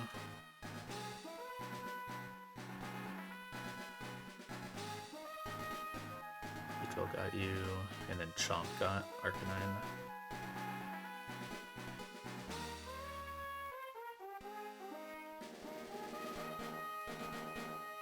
Okay. I don't fight Bugcatcher Davis.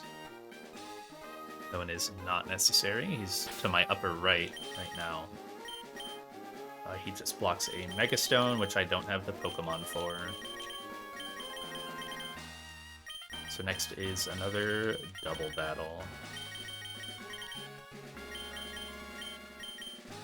I just tried to fly with Golisopod. Awesome.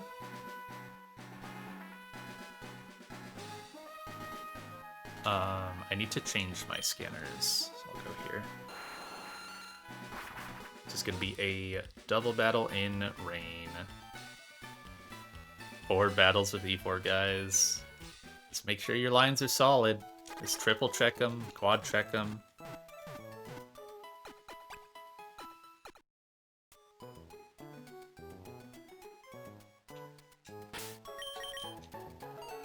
And obviously if things go wrong, it's just protect the president, right?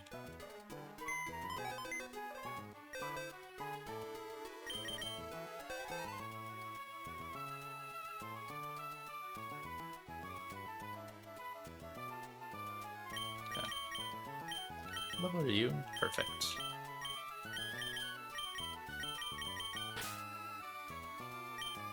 Use a different font. Yay!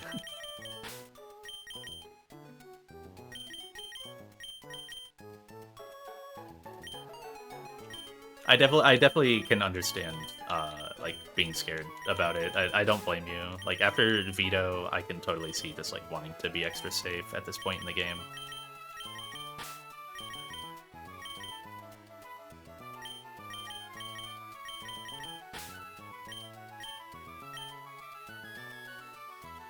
Good backup here is probably Garchomp, yeah.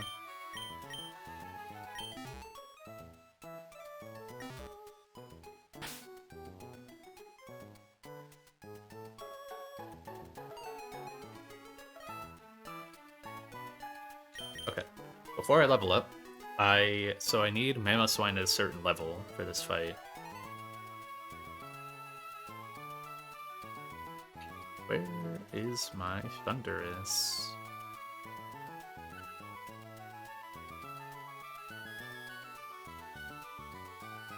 There he is. This is a great Thundurus fight, mostly. It's also a great Mamoswine fight. So I'll run through mute up and run through this because it's a double battle. Always worth doing.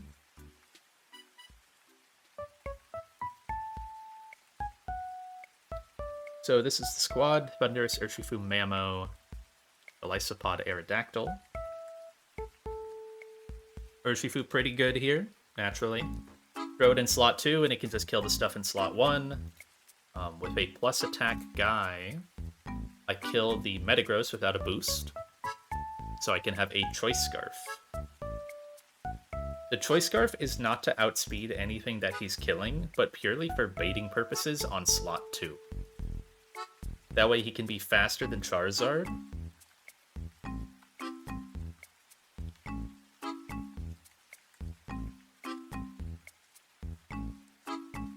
I need to get rid of Ice Punch off my Urshifu.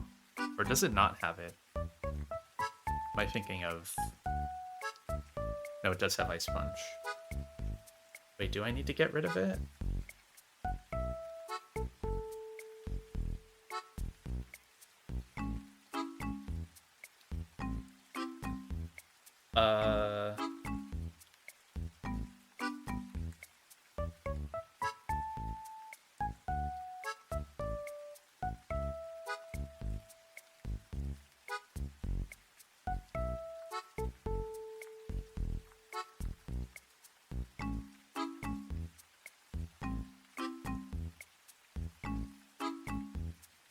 I think I need to get rid of Ice Punch.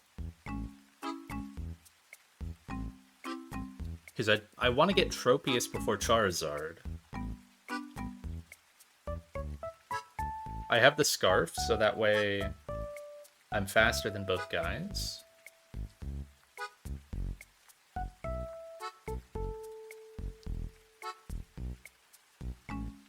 Oh, wait, no, I get Intimed.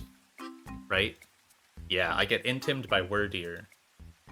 So Ice Punch doesn't show KO to Tropius. That's what it is. So I still bait him in. Okay, yeah, that's fine.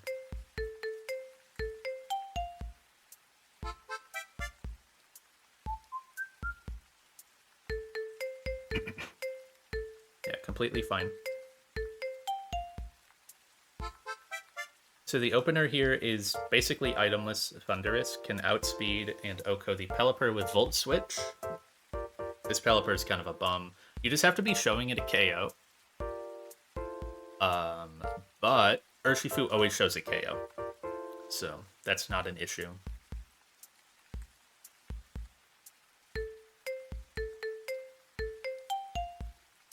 Urshifu gives it KO with 2 moves.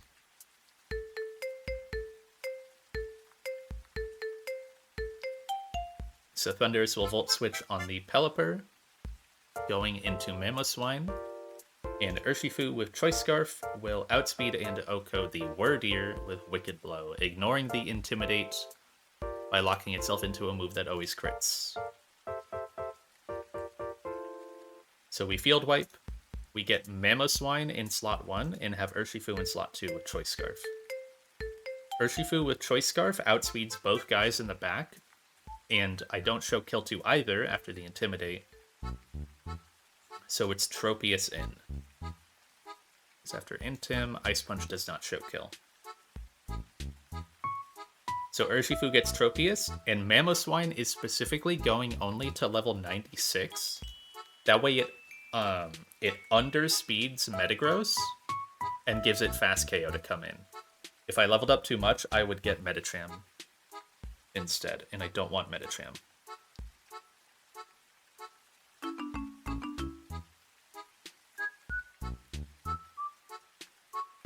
Mamoswine at level 96 still OHKOs the Tropius. Mamoswine is holding the Assault Vest for later. It Icicle Cratches Tropius, and then Urshifu Wicked Blows OHKOs the Metagross for 101%. The joys of plus attack Urshifu. So we Field Wipe again, and its last 2 guys in, which is Medicham, Charizard. Urshifu is Choice Scarf to outspeed Charizard, so it has to go for the kill on Mamoswine instead. Mamoswine is holding the Assault Vest. This way, it can bait like specific attacks from Zard, because otherwise, if I wasn't holding this, it could sometimes be Focus Blast. Yeah. Or Hurricane.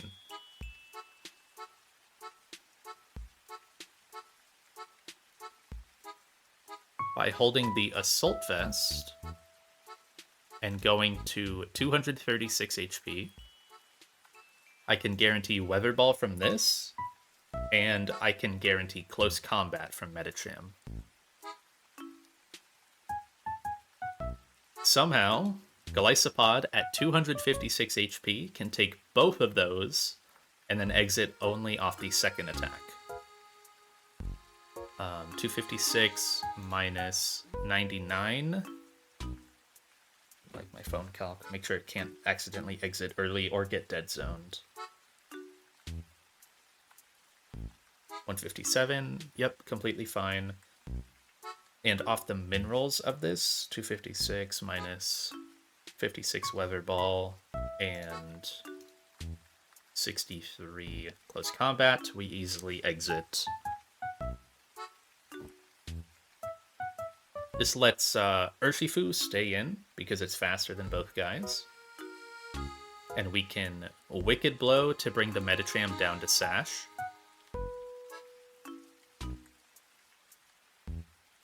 We E-exit to Aerodactyl. After both attacks, we go to Aerodactyl.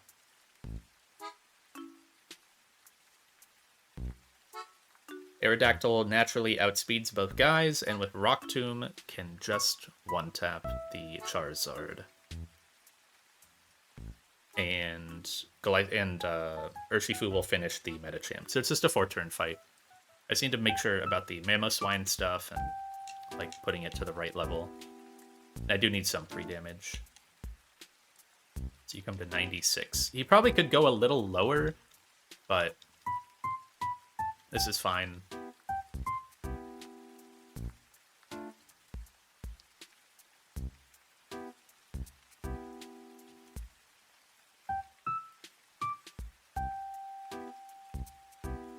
It's just the highest level where he still underspeeds Metagross. So you can be itemless. You need a Choice Scarf. You need the AV, which I have to go get. You get a Citrus for Posterity, you get the Hard Stone for Posterity, I guess, and it doesn't really matter. A lot of these guys don't need items.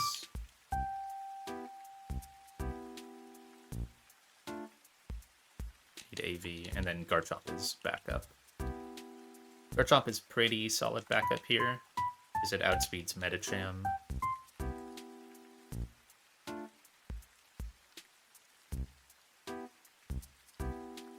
Assault Vest.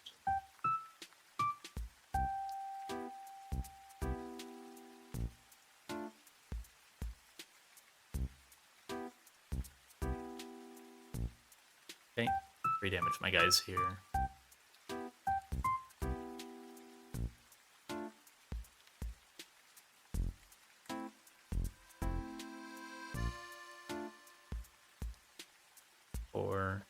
To 256.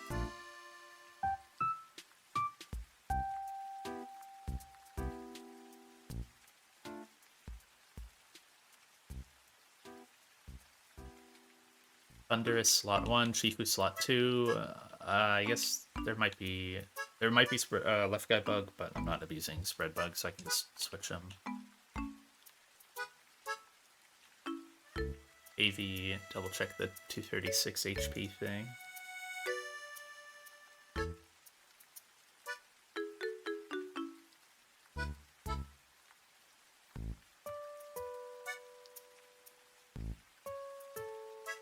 Yep, 236 for Weather Ball. And Close Combat just always sees kill.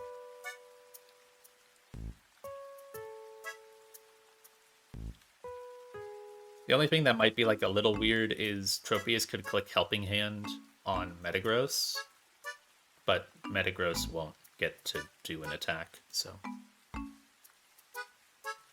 that's fine.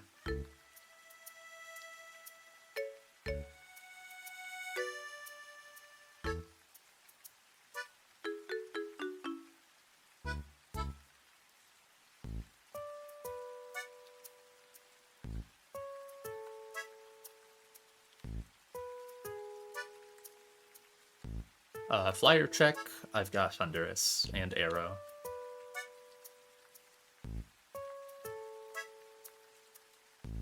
No moves I need to teach, no Rock Tombs, no. It's fine for me to have Ice Punch. Save in case the left guy. I think I want to see Jackie talk to me, who's on the left.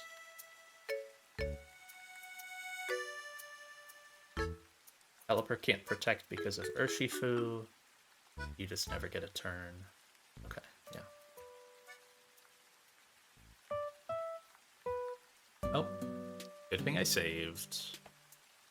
I'll just swap the slots. That's fine.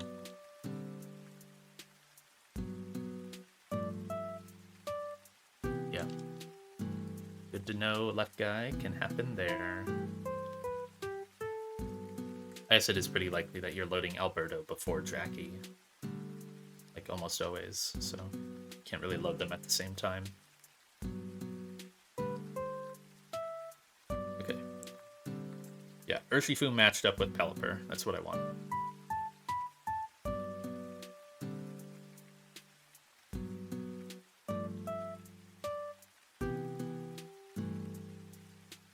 Wicked Blow, Word Ear. Volt Switch, Pelipper. I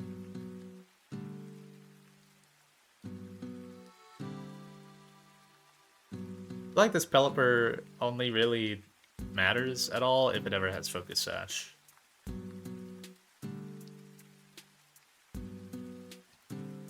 So otherwise it's really easy to kill. You can give like anything T-Punch and kill it.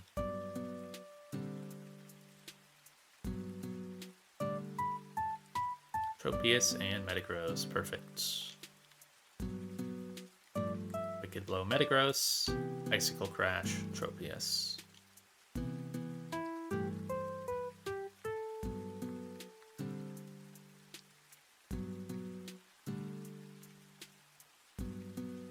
Charizard, Medicham.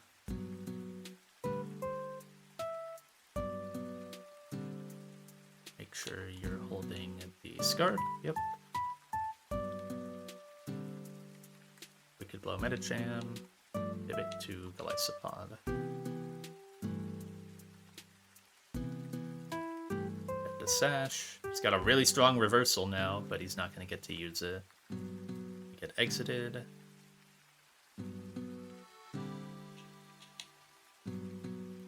For Arrow.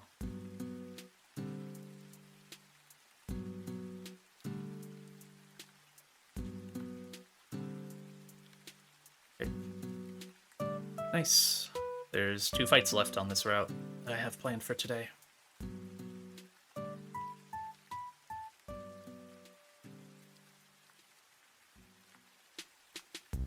Oh.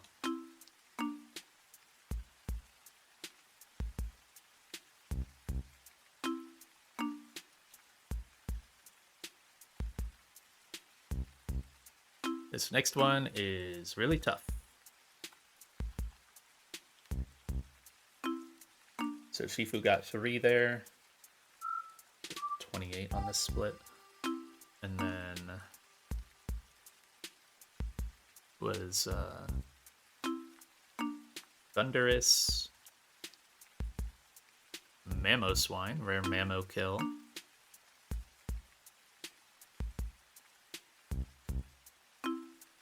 And Arrow.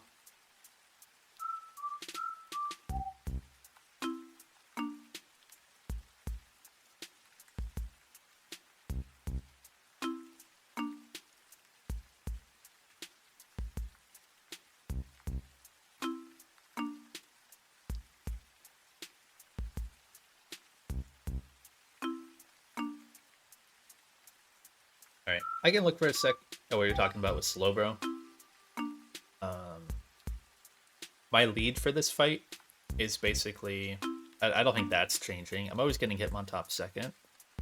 My way to kill Miltank is Mega Beedrill, baiting Body Slam into Cherry Berry Dragapult. And then Dragapult baits in Hitmontop for always triple axle. So I was going to use Bruxish here. Bruxish always takes triple axle, triple crit, and then because of Dazzling, it cannot priority to finish me off, and I can Psychic Fangs Oko it, and then die to the Crocodile. But if Slowbro works, then I could do that.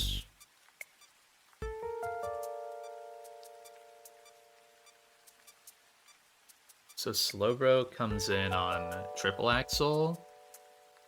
Then, yeah, I guess you just kind of sit there and heal. Like a ton. You just spam slack off until he kills himself. Is the idea. And then Crocodile doesn't calc with like Trapping Pursuit. It doesn't calc with Switch bonus. So yeah, as long as you're above half, you get Scizor. I guess that in case of misses. Yeah, so how much PP is this would be my worry. Oh, pre-poison to ensure Scizor Sakeo. Yeah. This Scizor can Sword Stance, no? I feel like he can just always Sword Stance.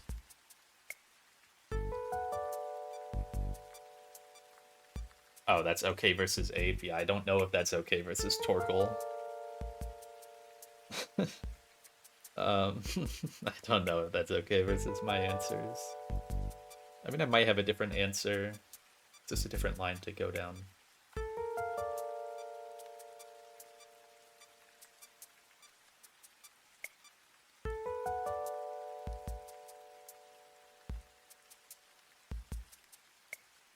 I mean, I have Blaziken, but yeah, he doesn't break the sash like Ape can. And if it's SD, he just dies. Yeah, this line might not work for me. The only guy who can maybe do it is like Centiskorch. Centiskorch is slower though. Can't even have a Citrus Berry because you're potentially switching on Bug Bite. Can't use, well, that wouldn't work anyways. I mean, my only Fake Out guy is Togue, right? I can't guarantee Rough Skin. Yeah, I don't think this works for me. Unless I went like Yaboka Torkoal, but even then it's Bug Bite on the Switch sometimes, so I can't even reliably Yaboka.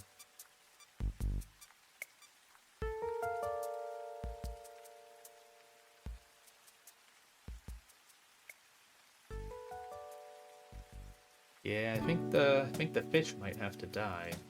Because right now my Scizor answer is really simple. It's just like later in the fight, I get him in on the end of this fight is actually kind of variable. Dragonite will kill the Noivern, and it's either Scizor or Mudsdale in. Dragonite has Fire Punch. Oh wait, no, that doesn't even work. That doesn't even work because it sees my Choice Lock. So the idea was... Where's my fish? I had it down here because it was gonna die. Bruxish kills Bruxish kills Hitmontop, and then Crocodile comes in, kills it. That gives me a free entry to Beedrill.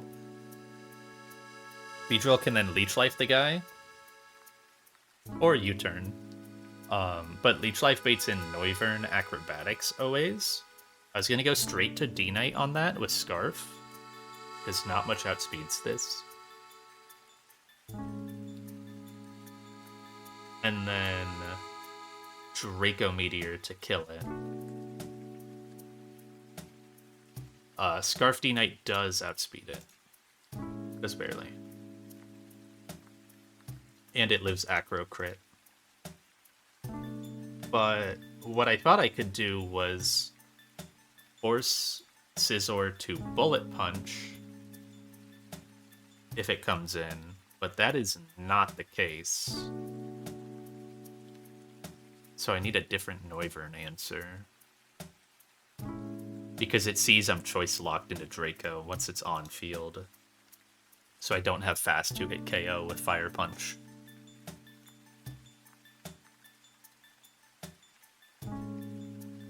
I could also try U-turning to someone. If I U-turned to Dragapult on the Crocodile, that would scare off Noivern. That could potentially scare off Scizor, and then I force in Mudsdale, because I could have Fire Blast on my Dragon. No, that wouldn't scare it off, but... who would come in? It depends on the damage I took back here, because I could be at 40%. I could be in Bullet Punch range of Scizor. But if I'm... So it's random who comes in. Unless I somehow have a move that scares off Assault Vest Mudsdale on Dragapult by OHKOing it, but I don't think I do. Draco Meteor does 33%. I don't think like a Hydro Pump is gonna do it. And Hydro Pump would mean no Fire Blast. Yeah.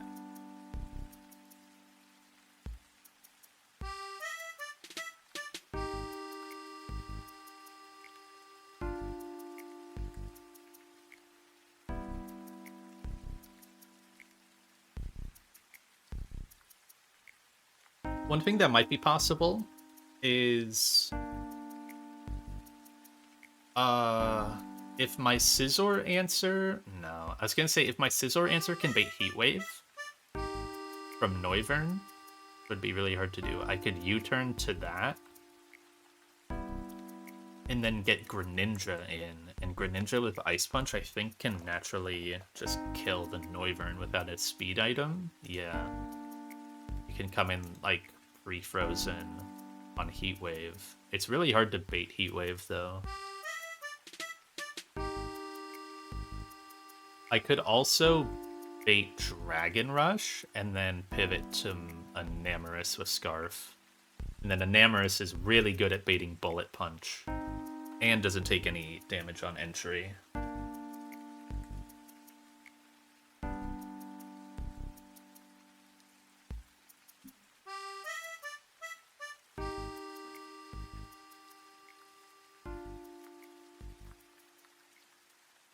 If I U-turn to Torkoal, what do I bait in? No one.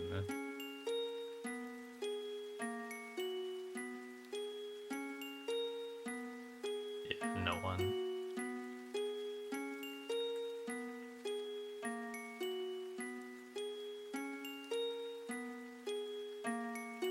If I U-turn to Torterra, who do I bait in? Torterra was going to be my Mudsdale answer. That could be someone else. It could be Avalugg.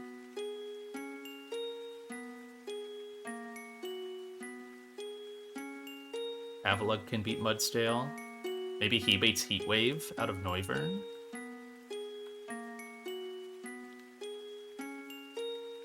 He baits in Scizor Close Combat, which would be bad. That's like the one move I don't want to switch Torkoal into. But I guess I could go Dragapult on CC.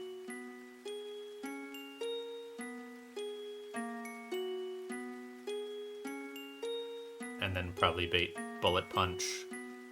I could force it to be Bullet Punch by having fast 2-hit KO with Fire Blast. And then Torkoal enters. So U-turn.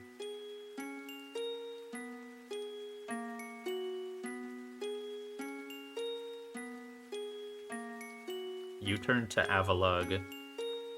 Bait in Scizor by being pre-damaged at 88. And I think he can take... It depends on the attack I'm baiting. If it's Stone Edge, Avalugg can take it. If it's Heavy Slam or Earthquake, it cannot. So I'll have to see.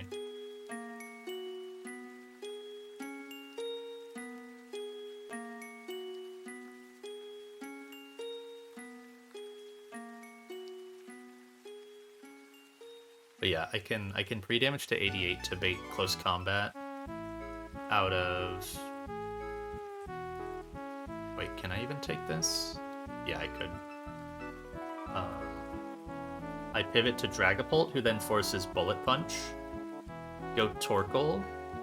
Torkoal can live Bullet Punch plus 2 close combats with leftovers.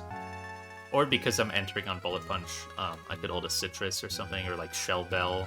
I can Heat Wave and then Rapid Spin. He'll live it, basically. There's ways to make this guy survive this 1v1. And then I probably just get Noivern, like, random move, which is kind of tough. I'm never above Dragon Rush. Like, I'm never guaranteed to be above Dragon Rush. I don't think. Like, what are max rolls here? It's basically 95%. I enter, and I get 18% back. Yeah, I get up to 23% HP. So that's not enough to dodge Dragon Rush.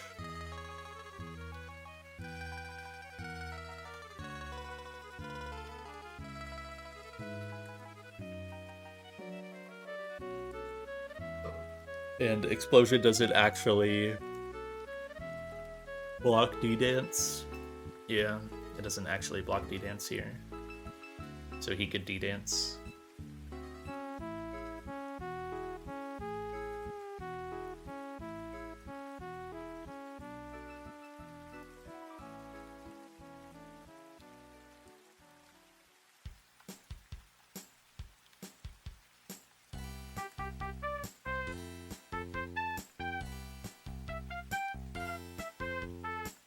Will Scizor just always see kill? No, right? I could pre-damage by, like... I could go 277.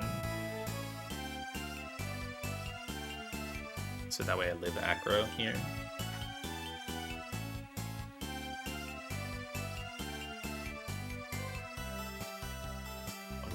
HP. No, I won't see Bullet Punch kills.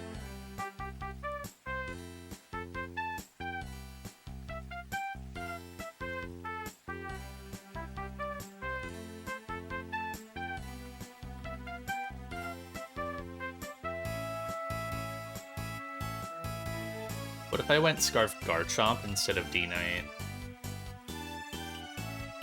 On the Acrobatics from Noivern.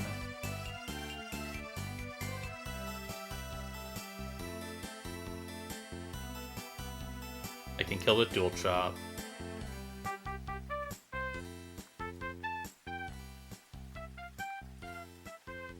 I take way less. I probably struggle to bait in Scizor. I struggle to bait in anyone, actually.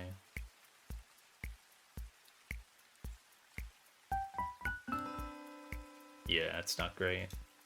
It's a good bulky guy to take the attack, but...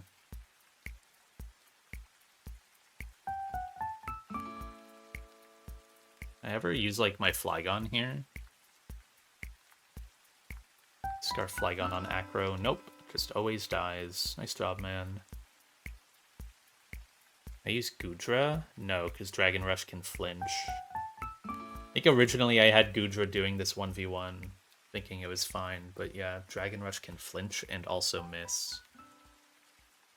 It could be a pivot to bait Dragon Rush for Enamorus, but that would require it beating something else later. Like, I could U-turn to this guy. Well, actually, that wouldn't even be the case.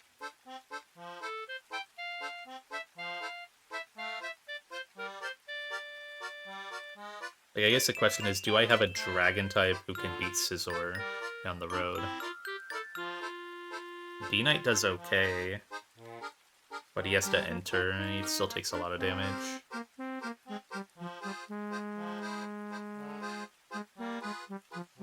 I like that it says Enamorus is technically a win, like a green into Scizor, when it obviously would always lose this matchup. Just because it has mystical fire.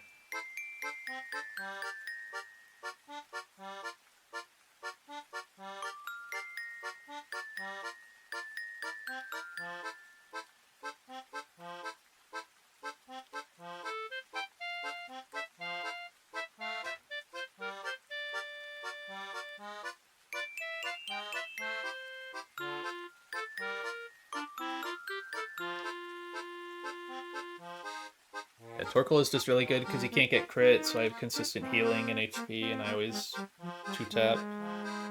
It's very nice. But he could just SD on the Switch, and then I lose.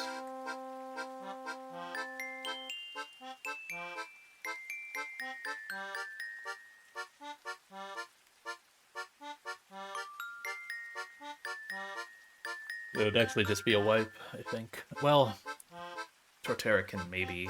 No, Torterra dies. Yeah, it would just be a wipe.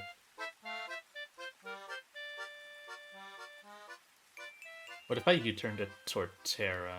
So Torterra's gonna beat Mudsdale by switching into any attack and firing off a wood hammer with a boost.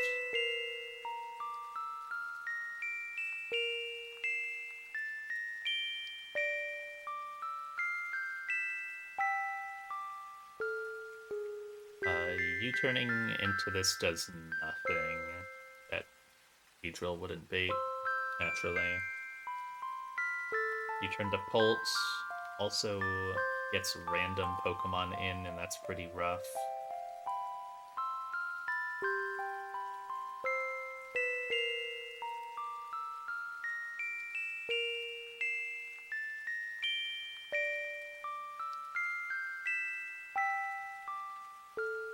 Unless I pre-damage my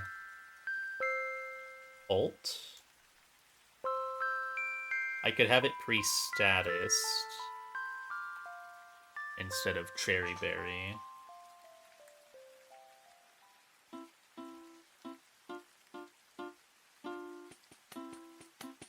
I think that might work. I basically just need to put him 1 HP above Body Slam crit killing, so 172 with a Cherry Berry is fine. We're getting him on top anyways after. It'll try to Bullet Punch, which actually but no, it would. This is guaranteed the pursuit anyways.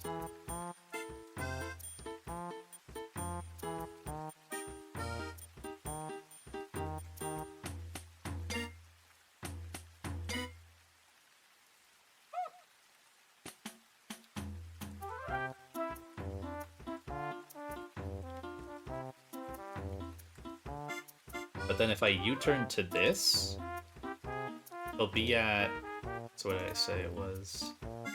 172 minus 96? Wait. Yeah, 172. So it'll be at 76 HP at most. Scizor should always see kill on that. Yeah. Scizor will, so... That's guaranteed Bullet Punch from Scizor. We show fast kill to Noivern, so it can't come in.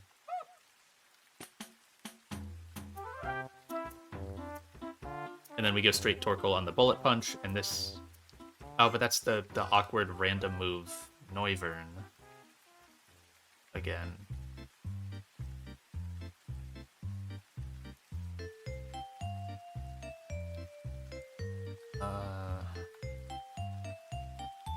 Can I handle the random move Noivern? Am I above Heat Wave at least? Dragon Rush Acro is maybe manageable.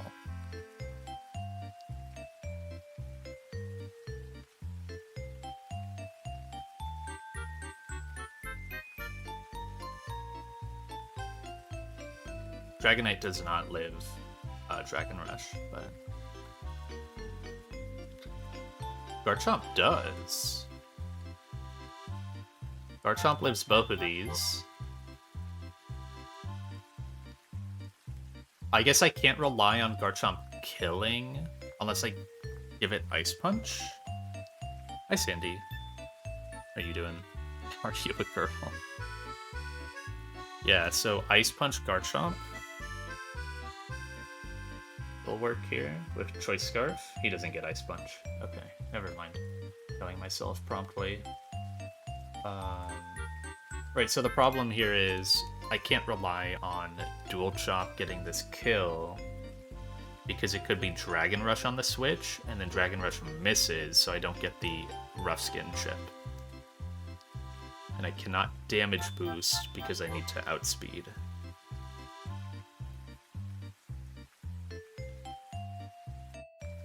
But I guess if he misses, it's fine. Because I'm not damaged, right? So then I just Dual Chop. If I kill, cool. If not, it's another chance for him to hit me and kill himself. And then if that misses too, then I just kill the next turn. And then it's Mudsdale last. I don't care what it clicks, and I go Torterra. Torterra just beats it. So pre-damage Dragapult with... yeah, very, very low pre-damage Dragapult with Cherry Berry and Fire Blast. Actually, do I need the Fire Blast? It's probably good backup just to have. But I think I'm always just getting in Bullet Punch range. Because this does 172 minus 96. I could probably pre-damage a little higher, but I don't exactly need to. My Pult is the right level, everything's fine.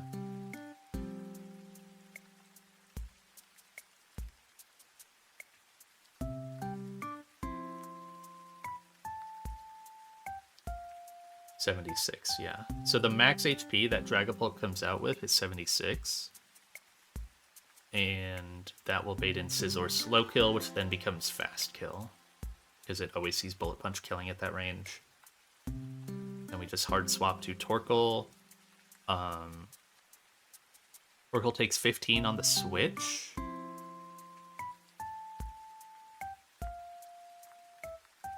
Takes 15%, so 85, back up to 91. Torkoal's going to have the leftovers.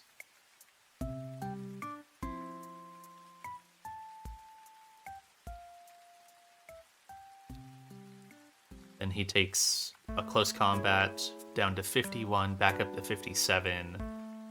Then he takes another close combat down to 17, back up to 23. So even off max rolls, it's never Heat Wave from Noivern. Noivern can never D-Dance, right? That's one thing I might need to be aware of.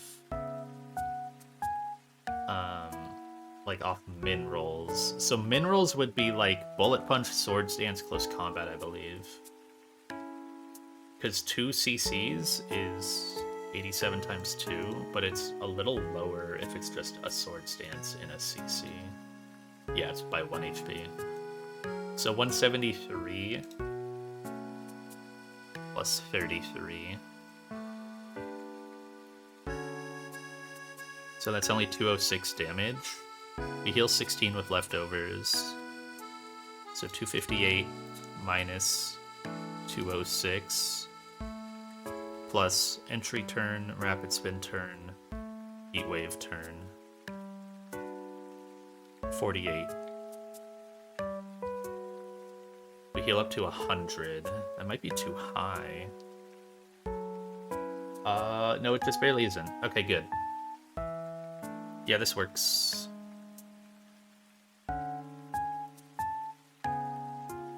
So Beedrill needs to be at that HP. Dragapult needs to be at 172 HP. And that's it. So remove Dragonite from this line. Add in Garchomp. Gets the Choice Scarf.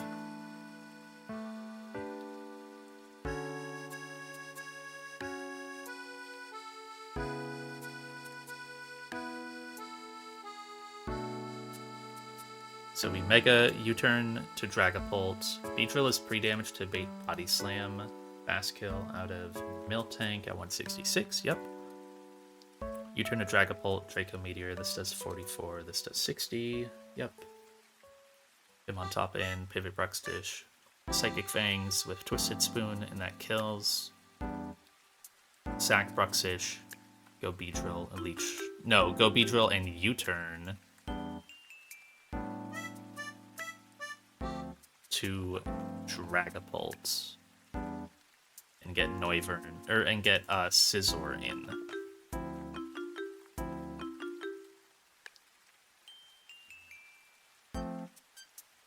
Pivot Torkoal. We want to take consistent damage, so we don't want to accidentally Heat Wave turn 1 and burn and kill through the Focus Sash, because we want Noivern in after. So we Rapid Spin to break Sash first. Rapid Spin plus Heat Wave. Noivern in. Pivot Garchomp. Dual Chop. X2. And then it's Mudstale in. Pivot. Torterra. And Power Whip. Cool. Still once over at the Garchomp thing. Outspeeds with Scarf. Comes in on both these attacks. It's only ever an issue if it clicked Dragon Rush and it missed, but I always live crit from both these attacks. I outspeed. If I get hit, Dual Chop will kill. If I don't get hit, Dual Chop can still kill, but then the subsequent follow-up hit will kill. And I don't have to worry about D-Dance, because Torkoal always gets low enough for Acrobatics.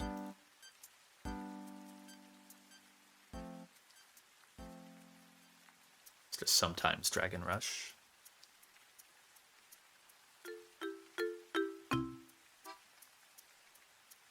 Okay.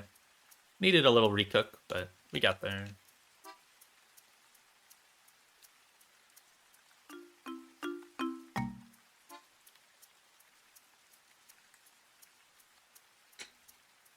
And the squad does have a flyer. I almost scared myself.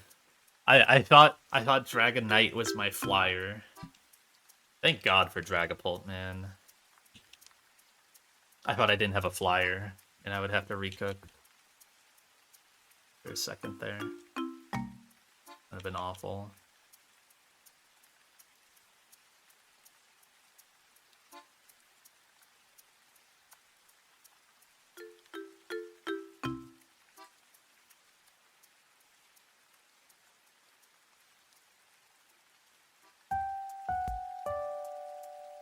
So I get to pull a new guy out of the box for this fight. This is kind of just the point we're at in the game where I didn't have a great answer for one of these guys, and the position after is pretty bad, so it's gonna get sacked. That's completely fine. Wasn't gonna do a whole lot.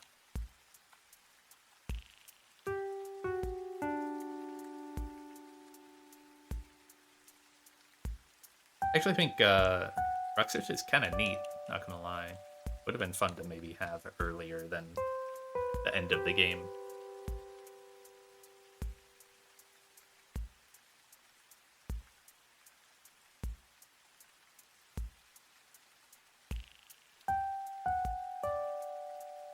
Mainly just because of Dazzling. Like, you can switch it into a lot of stuff where it is able to fast Oko, and you don't have to worry about the guy hitting like a really hard Mach Punch or Bullet Punch or like Grassy Glide on you because it just fails.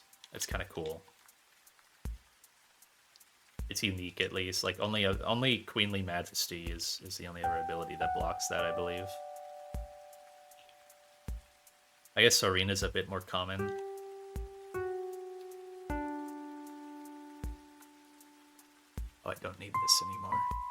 note was bunk anyways. Cherry Berry for the Body Slam para. You need Twisted Spoon. I don't know if I've ever equipped that item yet. There it is. I need to go get your leftovers. Oh.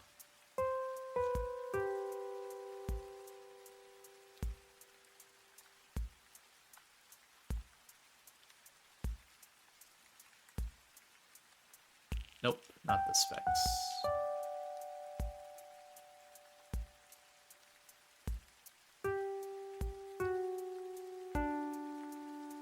You already have Choice Scarf, and you get Miracle Seed.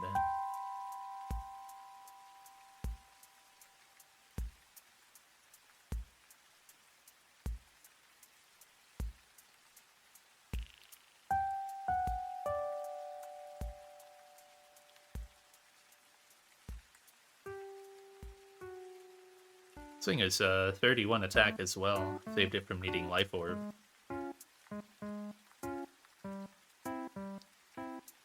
Scarf, Lefties, Spoon, Cherry, Hydrolite. This pre-damage left, and that's only on 2 Pokemon.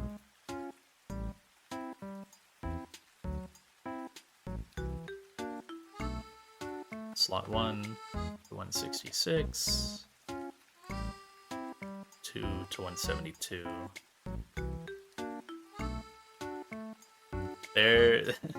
There is a certain hit of an attack that could leave Dragapult at 1 HP, which would be pretty scary, but is completely fine. Everyone's leveled up. Leveled up in my calc. 99, 99. Yep. No funny effects on. Nope. Base B starts slower than Miltank, forces Body Slam by showing fast KO. Becomes faster, U-turns. Yep.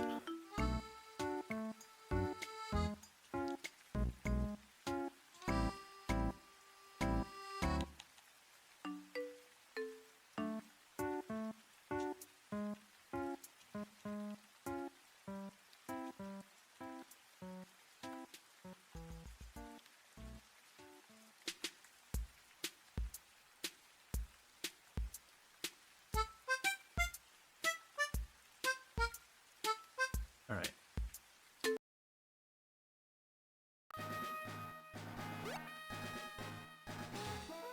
On down, I got my flyer, so I am completely fine.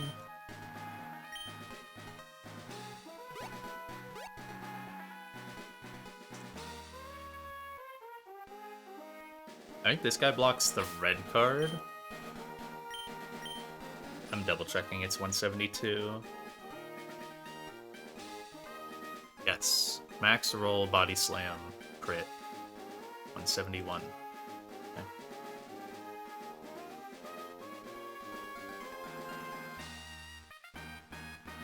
Yeah.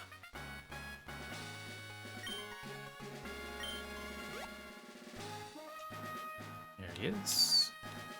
Okay.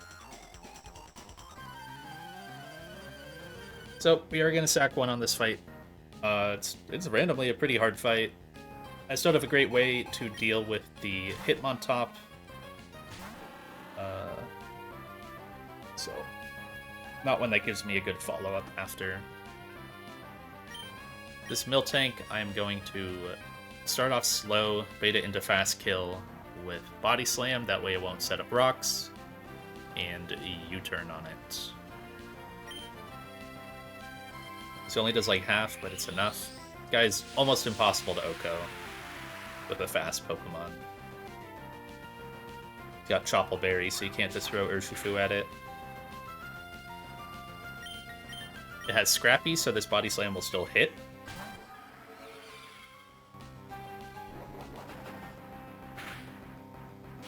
Okay. Cherry Berry for the Paralysis.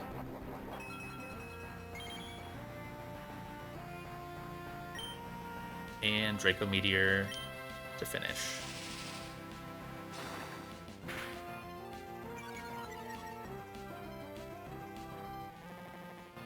This will get in Hitmontop for, I believe, always Bullet Punch. Yes. This is guaranteed Bullet Punch. We get the debut of Bruxish. Dazzling blocks the priority move. Psychic Fangs Okos.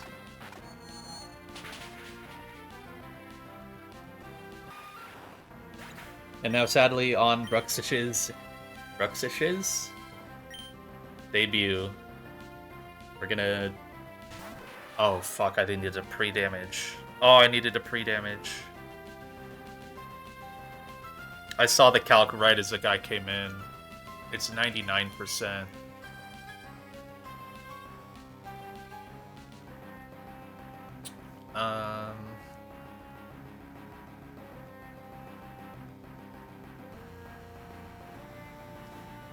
Okay.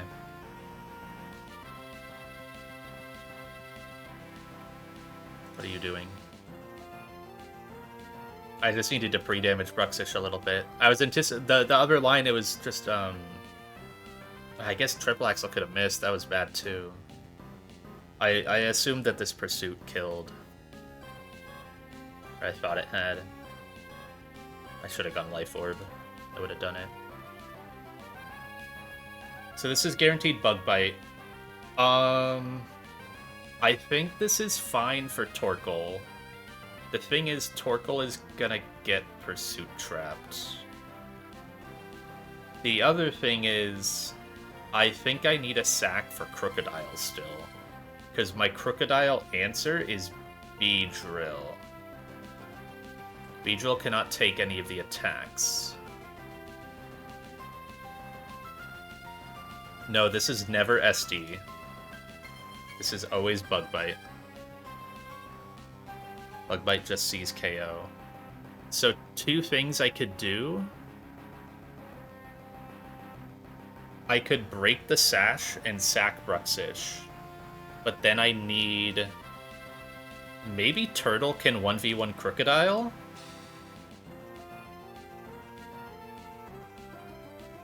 I think Torterra can 1v1 Crocodile, and then probably get Noivern after for Acro. I just need to be high HP so it's not... Oh, but I could D-Dance. Then it's faster than my Chomp.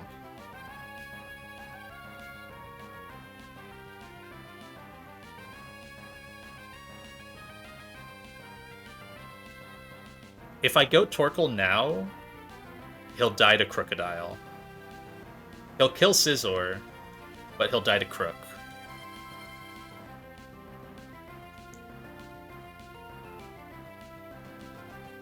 If I chip this and let Bruxish die, Torkoal can Revenge, taking only like 40%. It'll bait in Crocodile for EQ.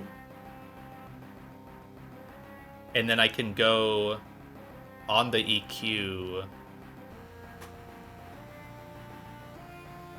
to Torterra. I can try to beat this in a manner where I'm always low enough to bait.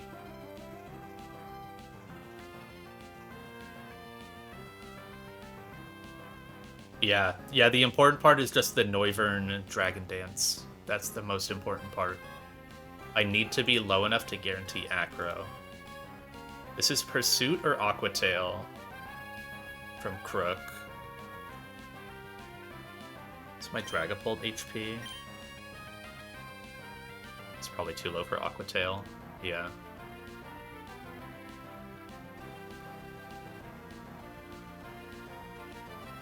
Can I chip the Crocodile with Torterra? Not reliably.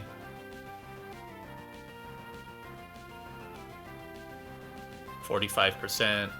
Yeah, that doesn't do enough. Idea being let Garchomp kill Crocodile, and that scares off Noivern. And gets Mudsdale. And then Torterra can heal up on Mudsdale. But then it's... Well, I can control my HP a little better on Mudsdale with Torterra. Because the attack... Like, I can just heal up.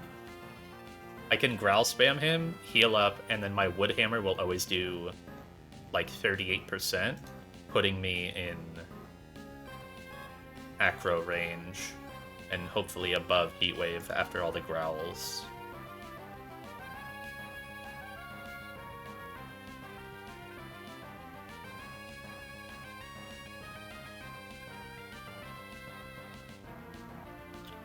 Sadly, I think the safest way through this fight is sack Torkoal, along with Bruxish. Sack it to Pursuit, and then Beedrill kills Crocodile. U-turns to Dragapult. Dragapult scares off Noivern. I get Mudsdale. Wait, does Bruxish even die? No, Bruxish dies here. Wait, no. It would be switch right now, and then get Pursuit trapped after. I'm likely in Pursuit range, and even if I'm not, I guess I can try to sack. There's a chance I take enough. I take less damage, but also I'm switching on a stronger move. Like, off max rolls, Bug Bite is doing... Or, like, all the attacks are doing 102%. I heal 18. So that's back to 84. So I'm at 16% off max rolls. That's in Pursuit range. And, like, no matter what, I'm probably under 40%, so I can probably Pursuit anyways.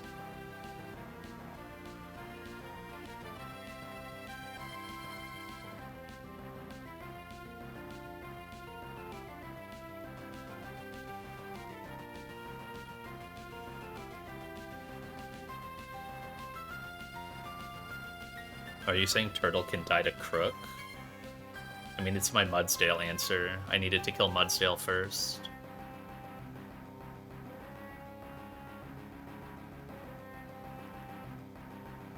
I think it's Torkoal Sack.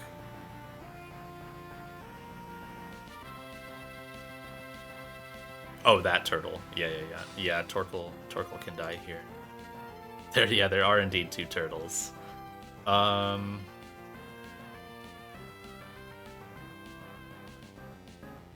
I feel like there might be a way to do it with just Bruxish Death.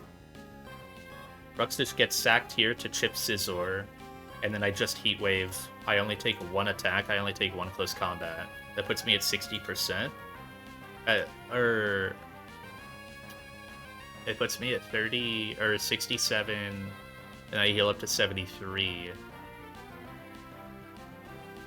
That baits in Crocodile for always EQ.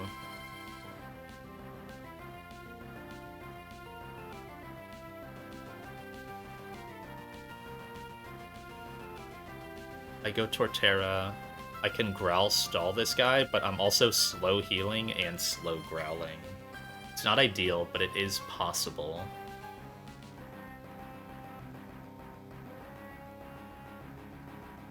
It's just the worry of, like, EQs can't really kill this guy. I mean, they can, but then I'm just not at a very consistent HP.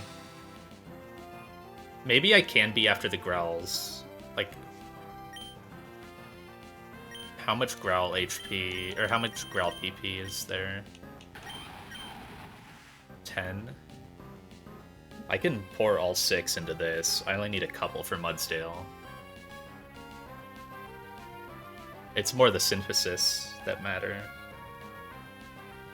If he's at, like, -3, I'm only taking 10% a turn. It's a bit variable, because Aquatail can miss, so I need to get to a point where I'm guaranteeing I'm already under acro range, and then I'm only taking so much to where I'm not in Heat Wave range.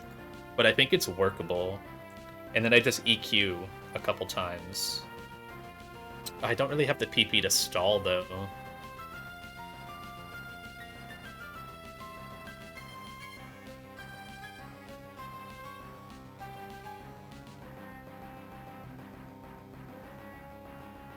If it D-dances, it's faster than my Pult, yeah. It's faster than my Chomp.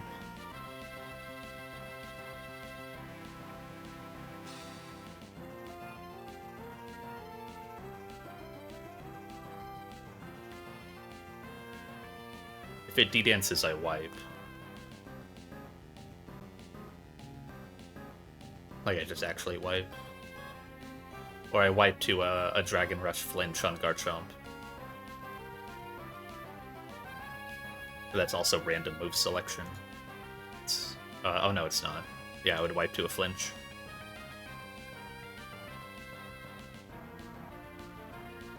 So I need to avoid DD.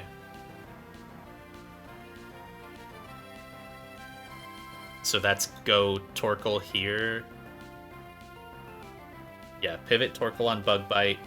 Torkoal dies to Crocodile.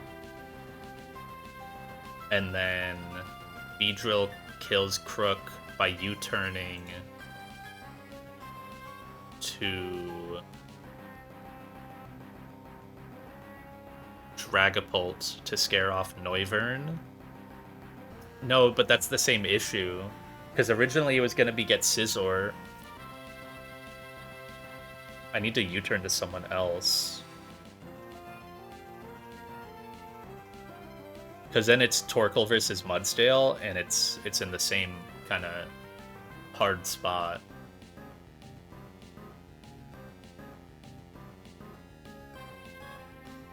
That one might be a bit more controllable though, because I'm doing Miracle Seed.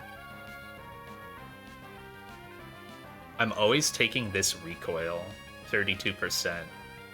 So if I can Growl Stall the Mudsdale, it's a much more controllable Growl Stall. I can get a -6, so I only take like 5%, and then heal up. Like the most damage I'm gonna be taking, or the minimum / most, because it's so tight. Is I'm always gonna be at like 60% HP. I don't think I ever get low enough for Heat Wave. Because Recoil does 32%, Earthquake does 6%. So 38 drops me to 62. Yeah. And off Mins, I take 36%, dropping me to 64. Like, it's really tight. It's a 1% difference, literally. But that's always under aggro and above Heat Wave, so I can guarantee aggro for Garchomp Switch. I just don't know if I can consistently do that on Crocodile. It's too tight to do that. I think I have to sack Torkoal, which means pivot to it here. Is Bruxfish gonna live? Bro. I think Bruxfish escapes.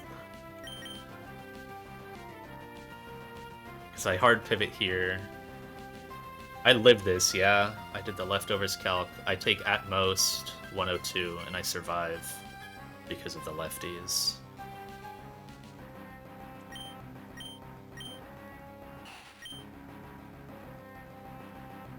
Is there fraud potential where Torkoal can live? No. Well, yes. There's fraud potential depending on the rolls, or if I burn on my Heat Wave, I can sack Bruxish instead, which would be a better sack. I was basically always planning to sack to Crocodile.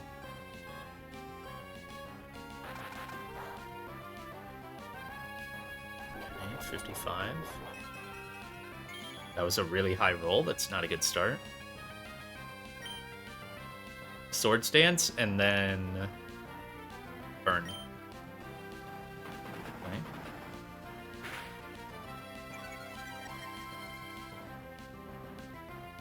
I don't know what that roll was.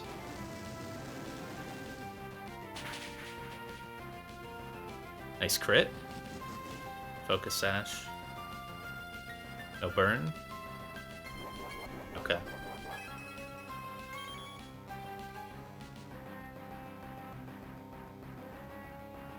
Yeah, I think Torkoal dies here. I think it always dies. Unless I switch now. Is there anything else I could do? Because I have a fighting immunity. He is forced to close combat here. It doesn't kill, but he's forced to CC. He cannot Swords Dance. If I went Pult, that would guarantee Bullet Punch.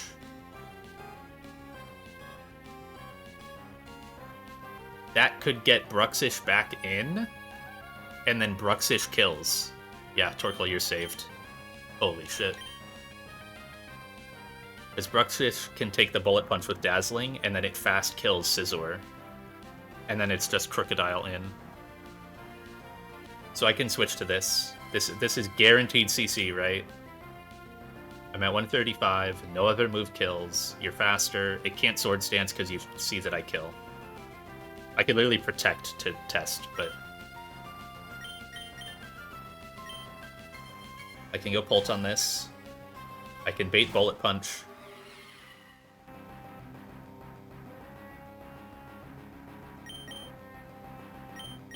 And Fish is back on the menu. And now you actually kill. Yep. Wait, this won't even bait Crook. Where the fuck will this bait? No, it should. It should bait Crook. Even though I don't take damage, this should still bait Crook. No one sees kill.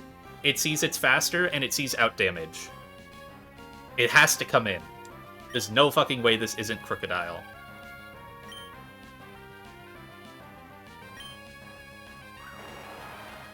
It's faster than me. It sees fast out damage.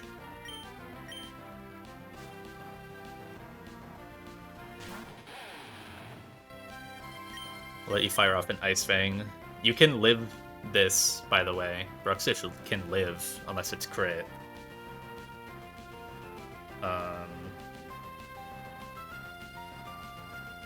I shouldn't fuck with this fight too much. I've already fucked with it enough. I'm not going to accidentally freeze you and then you don't kill me. Liquidation could kill, and then Noivern could come in and D-dance. I need to just die. And now he's just going to Pursuit again. Thank you, Fish. Just save Torkoal.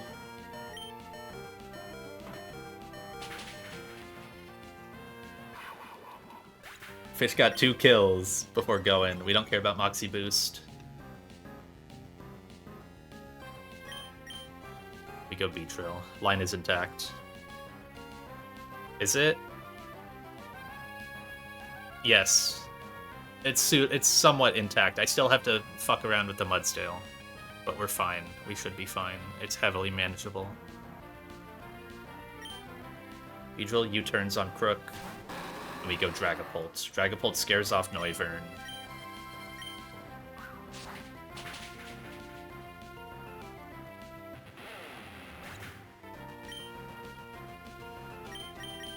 Because it shows fast KO. So we get Mudsdale, and then we go Torterra in Hardstall.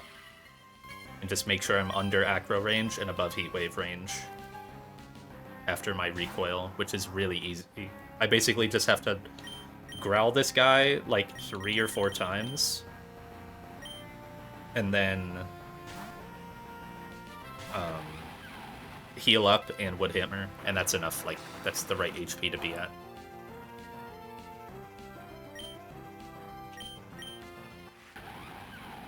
-1.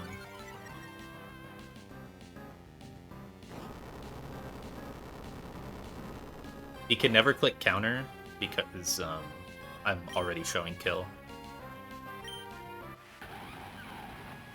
I probably don't need a ton of these, but I want to do a couple. Get him down to where he's doing like 5% a turn.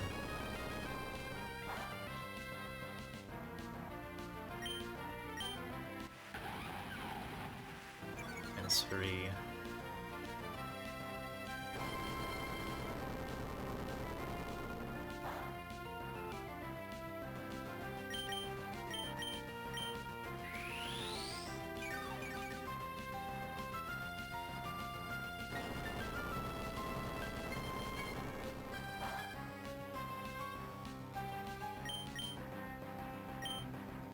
-4.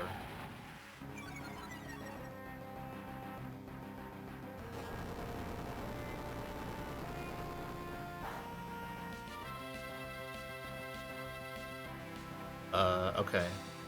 So if I heal up, I take 6% from EQ. And then I recoil myself for 32%.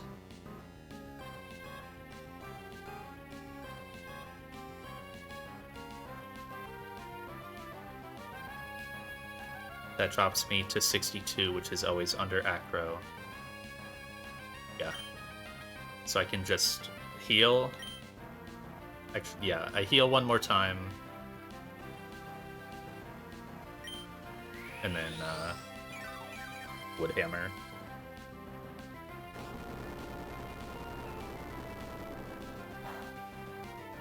Yep.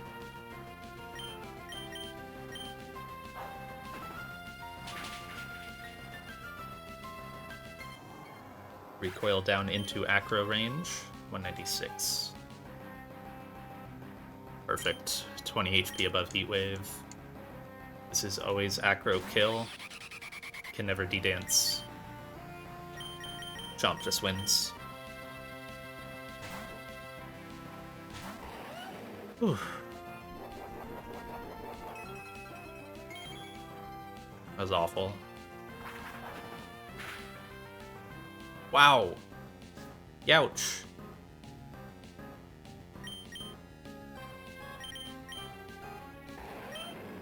Choice Scarf.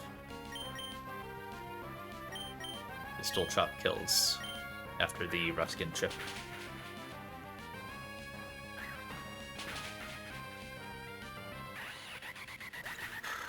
Okay.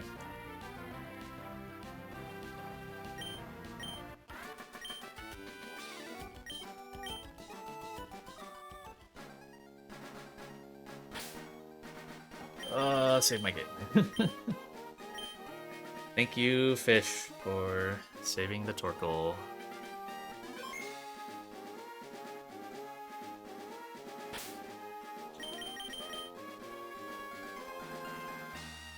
It was always planned to die, but the fact that it was able to save Torkoal was nice.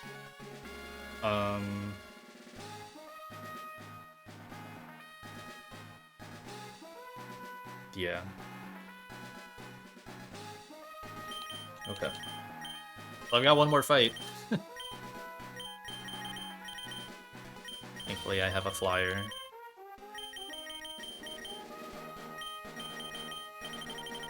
Oh, controller got stuck.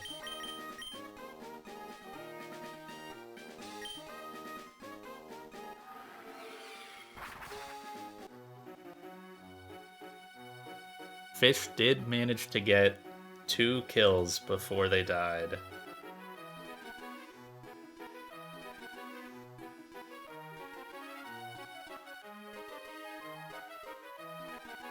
Take it out of my calc.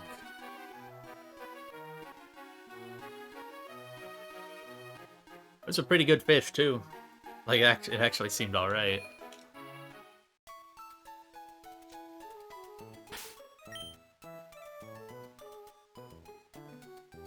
Yeah, if I just pre-damaged by, like, literally 1 HP, I would have gotten, Crocodile in. None of that happens. I think I could have maybe set up the line where I'm able to have Torterra stall against Crocodile. But this was fine. It would have been pretty RNG, I think. You don't know exactly when you're killing the Crook, so you have to take like multiple stabs at killing him. Because the EQ range was like 45% min to 53 max. And I wouldn't want to Woodhammer recoil on that guy.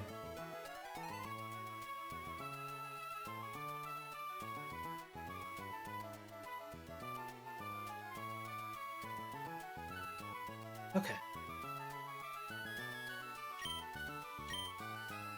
Let's pretend that fight went as normal, and I sack Bruxish, and then I U-turn to Pult on Noivern, and got Scizor and Torkoal 1v1, and then I got Noivern, and then Chomp 1v1, and Torterra beat Mudstail last. Dragapult got the Miltank. I already noted the Bruxish kills. Beedrill got Crocodile. And then Chomp Torterra. So Torterra's at 99. One more kill for 100 for the guy.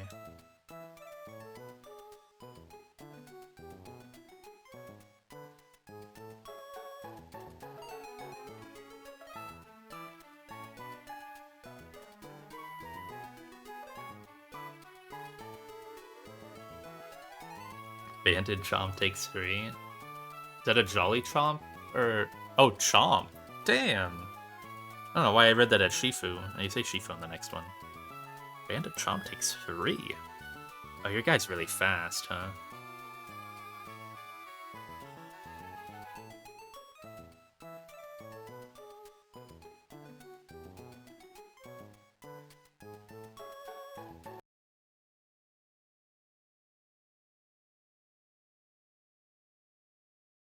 Okay.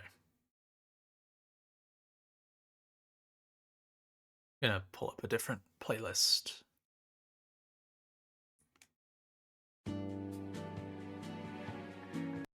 Oh yeah, that's fine.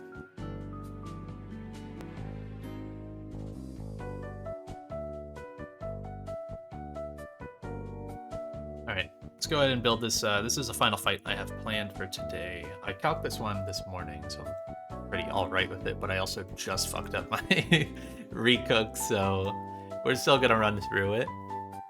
Just to make sure. Togue, Garchomp, Thundurus, Conkeldurr. Little Conkeldurr action.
Okay, I got distracted.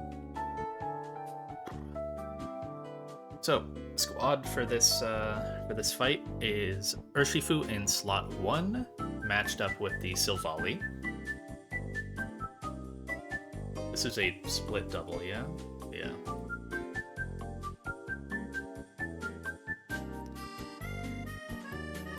Then Seismitoad in slot 2. Seismitoad is here at its current level, so that way it baits a kill out of Frostlass with 3 damage, and it can only ever bait Grass Pledge from Silvally. They're both fast kills. Frostlass, I need to bait a kill so that way it doesn't accidentally Lovely Kiss. That way my Sucker Punch can hit. Is important. Urshifu is going to be holding the Assault Vest for later in the fight, so he can't have a damage boost. I can use Sucker Punch to kill Frostlass before it does anything, but it has Cursed Body, which means I can't use Sucker Punch for the rest of the fight. Which is fine. We route around it. So turn 1, Frostlass is baited into Blizzard Kill on Seismitoad, and Silvally is baited into Grass Pledge on Seismitoad. Neither sees any KOs on Urshifu. Oops. We Sucker Punch the Frostlass so we don't deal with that attack, and Togedemaru switches into the Grass Pledge. Grass Pledge doesn't do barbs, but that's fine. We just need this extra turn before Toge comes on the field and starts stalling. Toge is pre-damaged to 142. Oh, I needed to check the Toge XP. It's probably really close. Oh. I'm gonna level it up. Because it's gonna be on field for a couple kills, and I don't want it to accidentally, like, level out of a range. I can readjust my pre-damage for level 96, that is completely fine. And the speed doesn't matter for him at all. Make him 96 in here. That just means, in order to bait multi-attack, 99. Yeah, I need to be at 142. 99 plus 43. Completely fine. And this doesn't mess with the speed. Order baiting, Silvali's still fast. I think everyone outspeeds except for Komo-o. But Toge is never in for Komo-o. It's only in for Silvally and the right side. Yep, all good. Okay, perfect.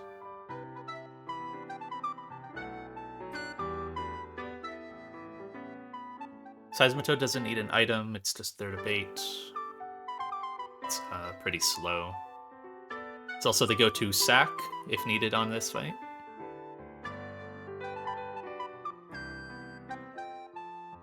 So Toge switches in to the Grass Pledge as Urshifu kills Frostlass. Toge gets hit down to 39% to always bait multi-attack out of Silvally. That will also always bait in Orbeetle for fast kill, getting Orbeetle before Gengar, because it sees Future Sight.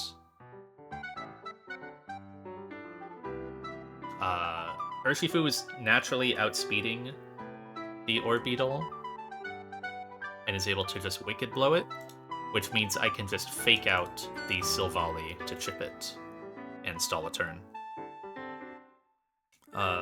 Toge has the Silk Scarf, so that, like, this chip actually matters, the extra little bump with Silk Scarf.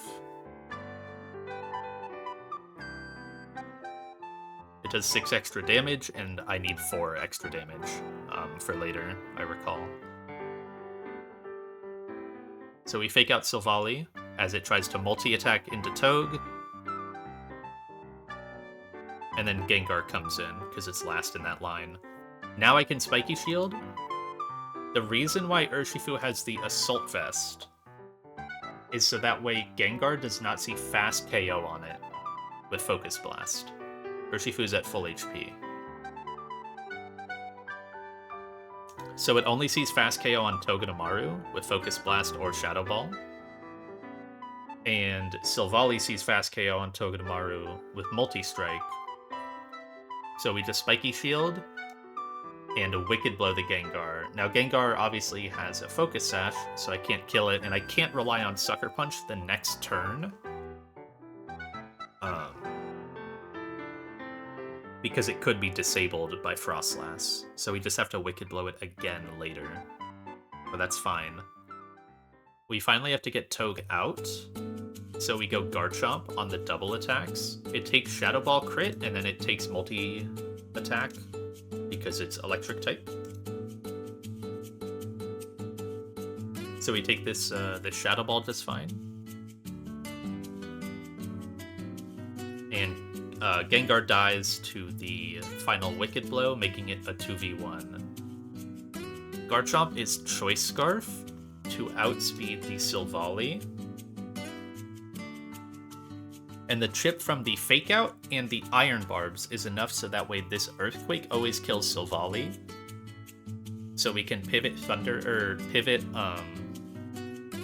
Urshifu out for Thunderous. Dodging the Earthquake and also baiting the next guy. Thunderous comes in as EQ kills Silvally fast. Silvally doesn't get to do anything. Thunderous is pre-damaged to 125.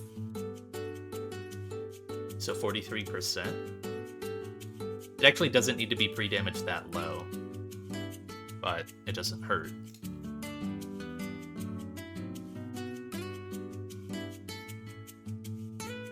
Yeah, I could be pre-damaged a little higher, like 148.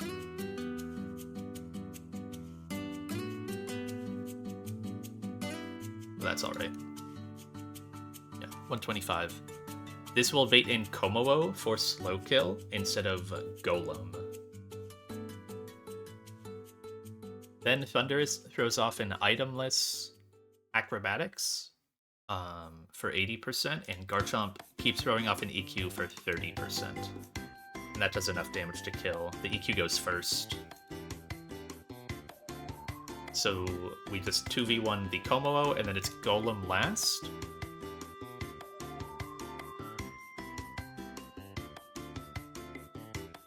I didn't finish writing this line. This should say Mach Punch.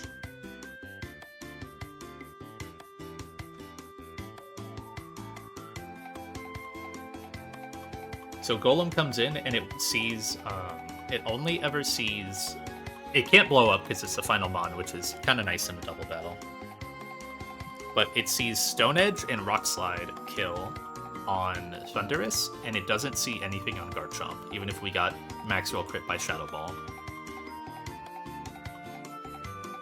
So we just pivot Thunderous out for Conkeldurr. I remember I did the calc. Conkeldurr lives Stone Edge crit plus my own Garchomp EQ crit plus the burn tick. It lives it all on 21 HP and then Citrus's backup. The Garchomp EQ will do 57% to Golem, dropping it to 43. If it does more, if it crits, if it gets it to 1 HP, that's completely fine because we will have burned Conkeldurr Mach Punch to ignore the Custap, doing 46% with no boost. And we have a Citrus for safety. Yeah. And this guy has no priority moves, so I don't have to worry about like Custap Ice Shard. Garchomp is never dead to Shadow Ball crit plus Rock Slide crit, and Conk is never dead to Stone Edge crit plus Chomp EQ crit plus burn. Because it gets the Citrus before I think the burn would kill it, but it gets the Citrus first. Okay.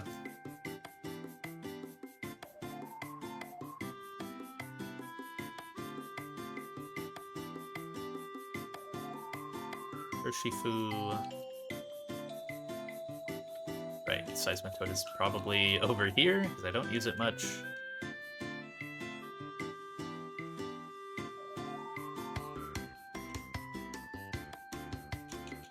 Toga's already in my box.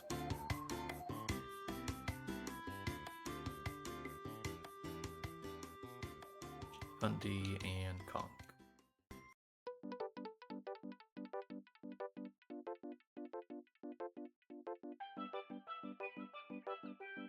Probably need to level up Conkeldurr.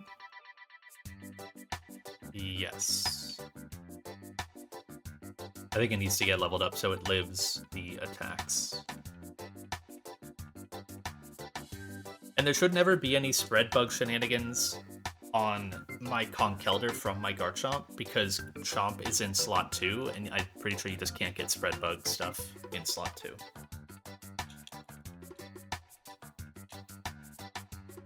I gotta swap my scanners.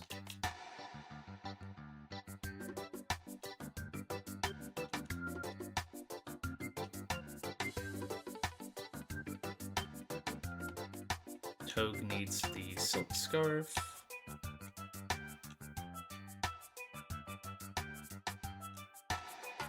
Your itemless, your Citrus.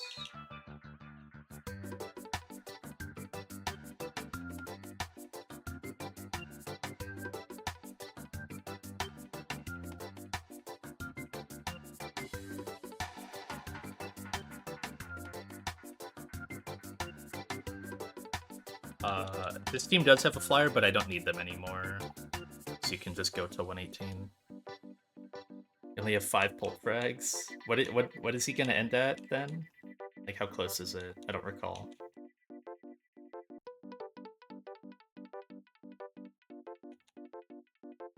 88? Oh no. You can't even like really push for that to like squeeze an extra kill on him somewhere. I thought it would be a bit closer than that. Right, pre-damage. Oh yeah, I do need scissor right. Yeah, no.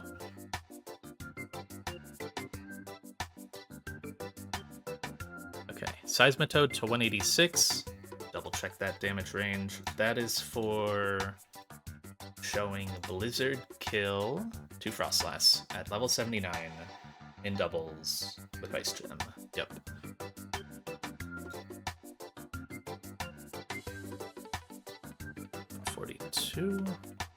Almost just tried to pre-damage my Togue to 1,400 HP.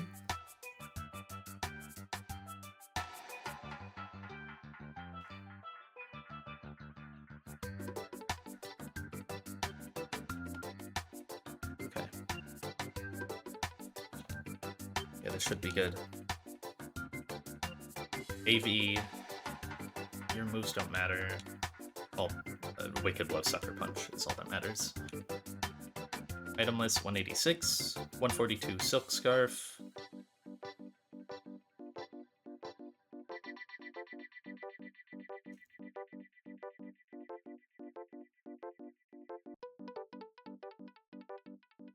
Let me make sure on that. So I fall to 99 HP. Yeah, 99 is one of the higher rolls of Future Sight or Beetle. So it'll see fast KO. Completely fine. Scarf EQ. You just need Acro, Itemless, Citrus, Burned, Mach Punch.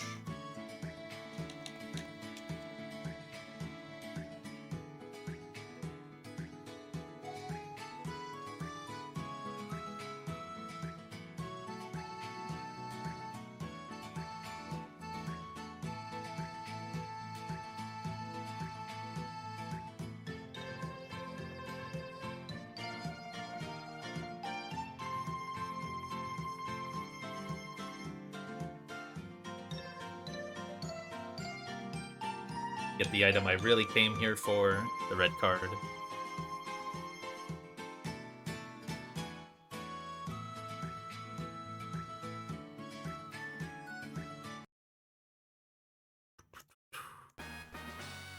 Alright, one more fight for today.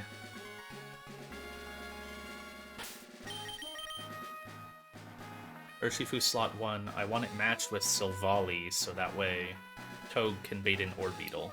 Yes. And then Thunderous baits in Komowo in slot 1 later. I don't know if there can be left guy bug on this one. I'd imagine, maybe not.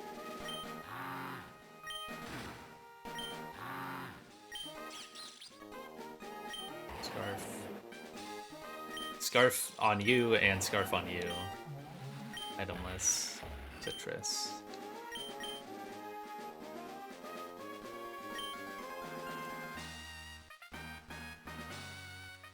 I think I want the guy to talk to me.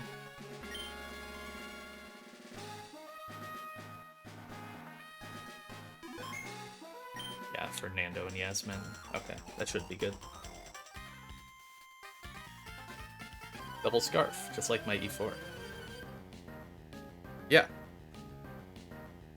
Yeah, my E4 where I'm using double choice scarf. Uh-huh.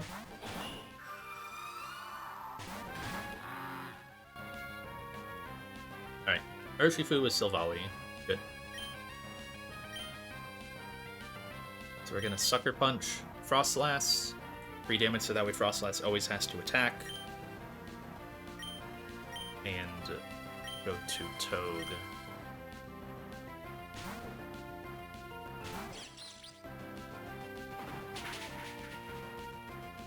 Good. No Cursed Body. Awesome. Press Pledge. should get Orbeetle. Perfect. 95. So now I just outspeed by 2 points. Oko the Orbeetle, and can fake out the Silvally. Big crit.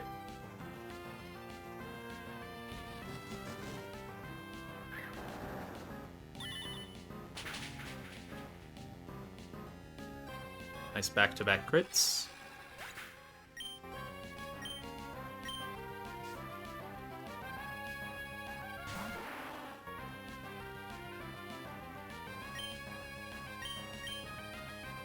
Wicked Blow you, Spiky Shield you.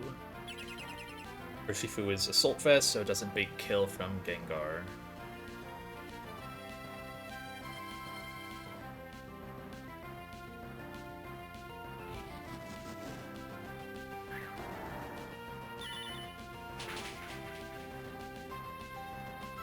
Hit him to Sash. I can Sucker Punch this guy. There's no reason not to.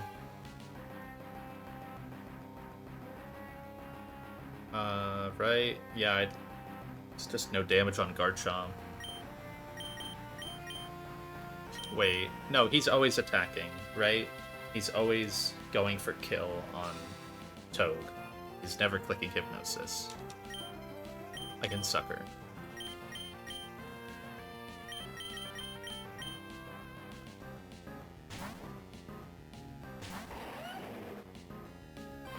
Perfect.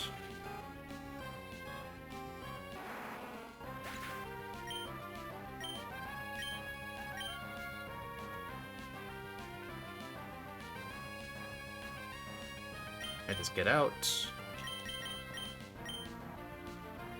Don't really care what Silvally does this turn. Scarfy Q.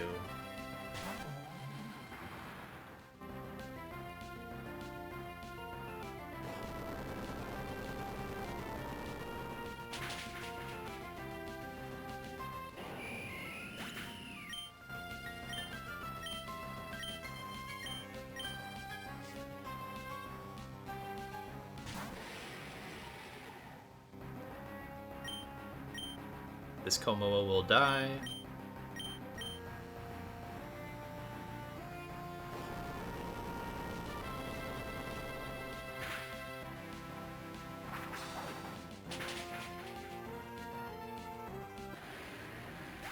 I have this Golem Blast and I just go Conk.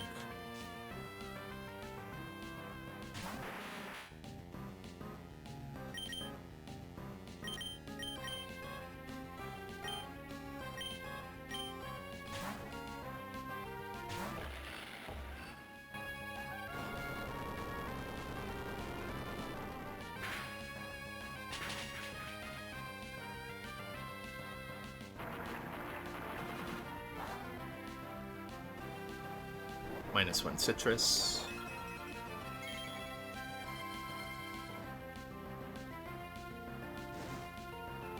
And even if it was in Custap range, this Mach Punch kills. EQ again, it's fine.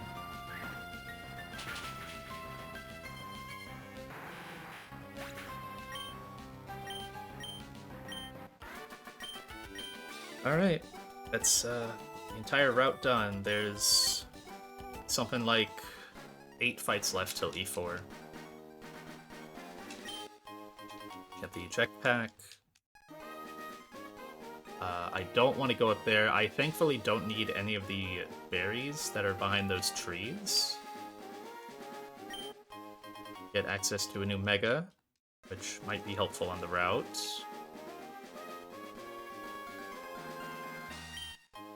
And the eject button.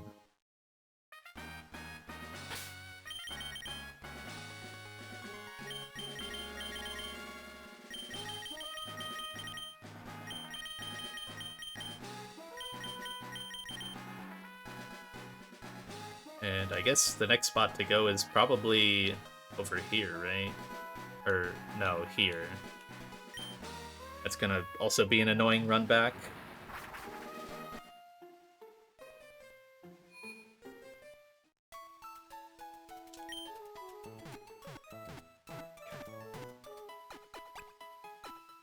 Was 3 for Shifu.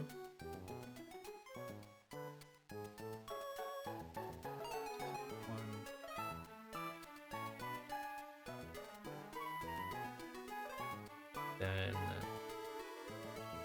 Chomp got 1.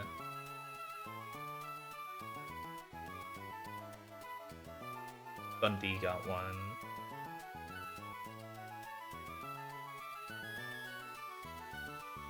And Conkelder's first kill in Victory Road Split.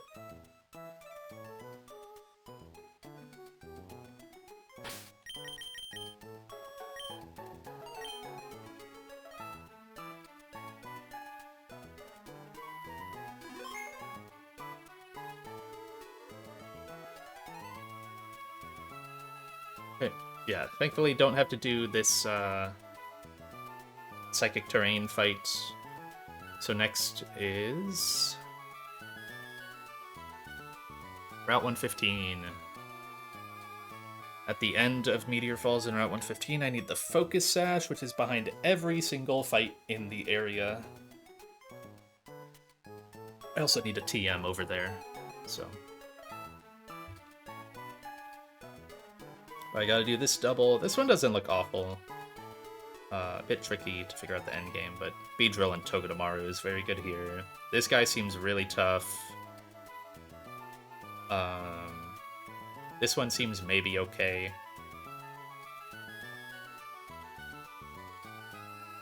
Red card Toge, but it shouldn't...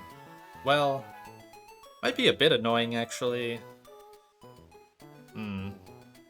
Yeah, that guy might be annoying.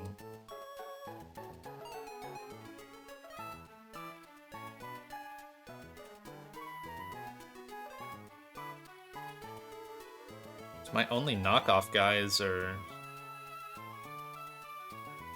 It's just Donphan, who's slower and both moves can flinch.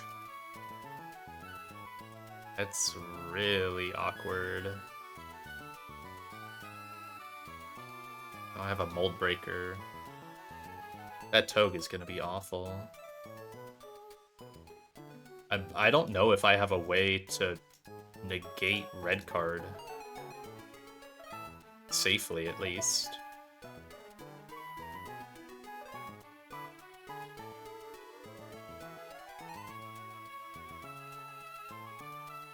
Which means I need like an insanely minimized line down the road. That's not good. That fight's gonna suck. This one seems hard but fine. The Halucha might be annoying. I can always just go get another Sticky Barb if I need it, though. This is a pretty gimmick fight, but also just seems kind of fun to route. I'll see.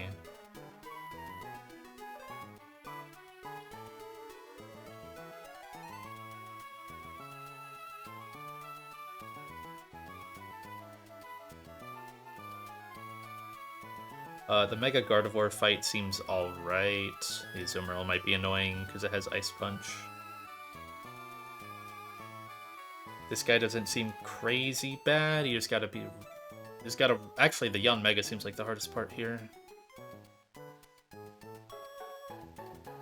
But it might not be too bad because I think I can throw Magnezone at that. And then the final fight sure is something. Miltank, but I can probably actually OHKO it. Breloom doesn't seem too bad. Escav, if I was in #ApeGang, that Escav is the freest Pokemon ever, like in the entire game, but I do not. So I don't know what I'm throwing at that Escav.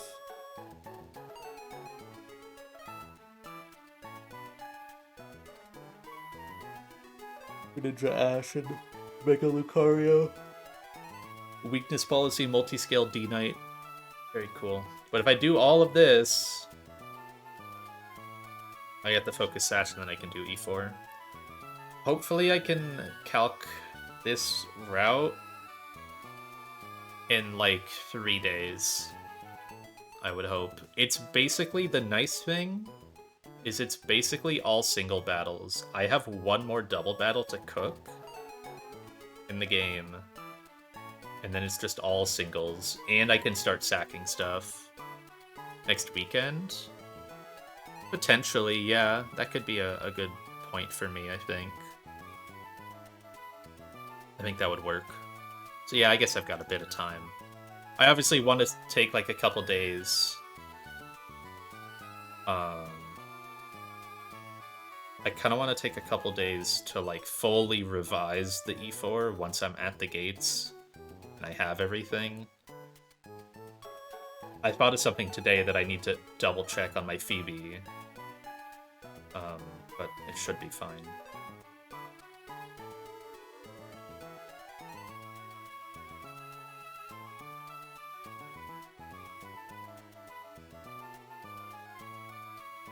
Shower in the stream. Yeah, I got nothing else. Good 123, scary steer, but got out just fine, just as planned. Yeah, I'm happy I at least saw the Torkoal out, right? Because it's just a better Pokemon.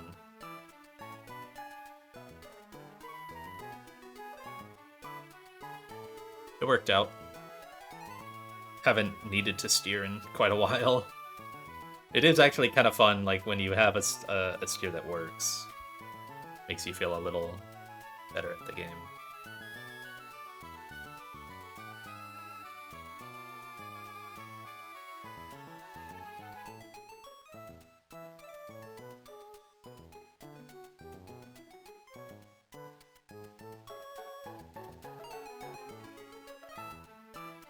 Yeah, I was ready to send a lot of shit on around like the hideouts and whatnot, I recall.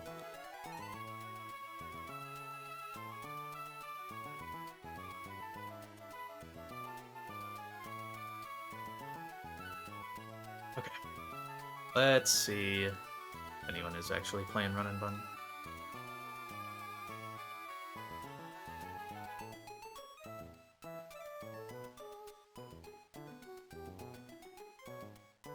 Anyone up playing Run and Bun on a Friday afternoon?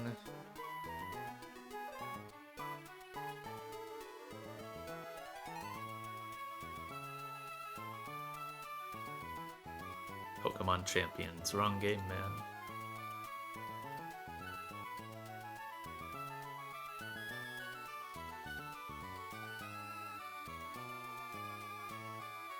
Oran is on... Oh, I think Oran just reset. Dang. It's back in the mines.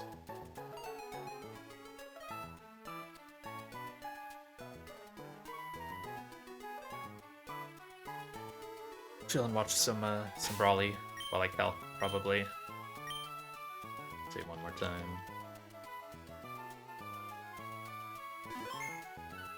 Okay. Thanks for hanging. Yeah, probably in a couple days I'll try to do 115.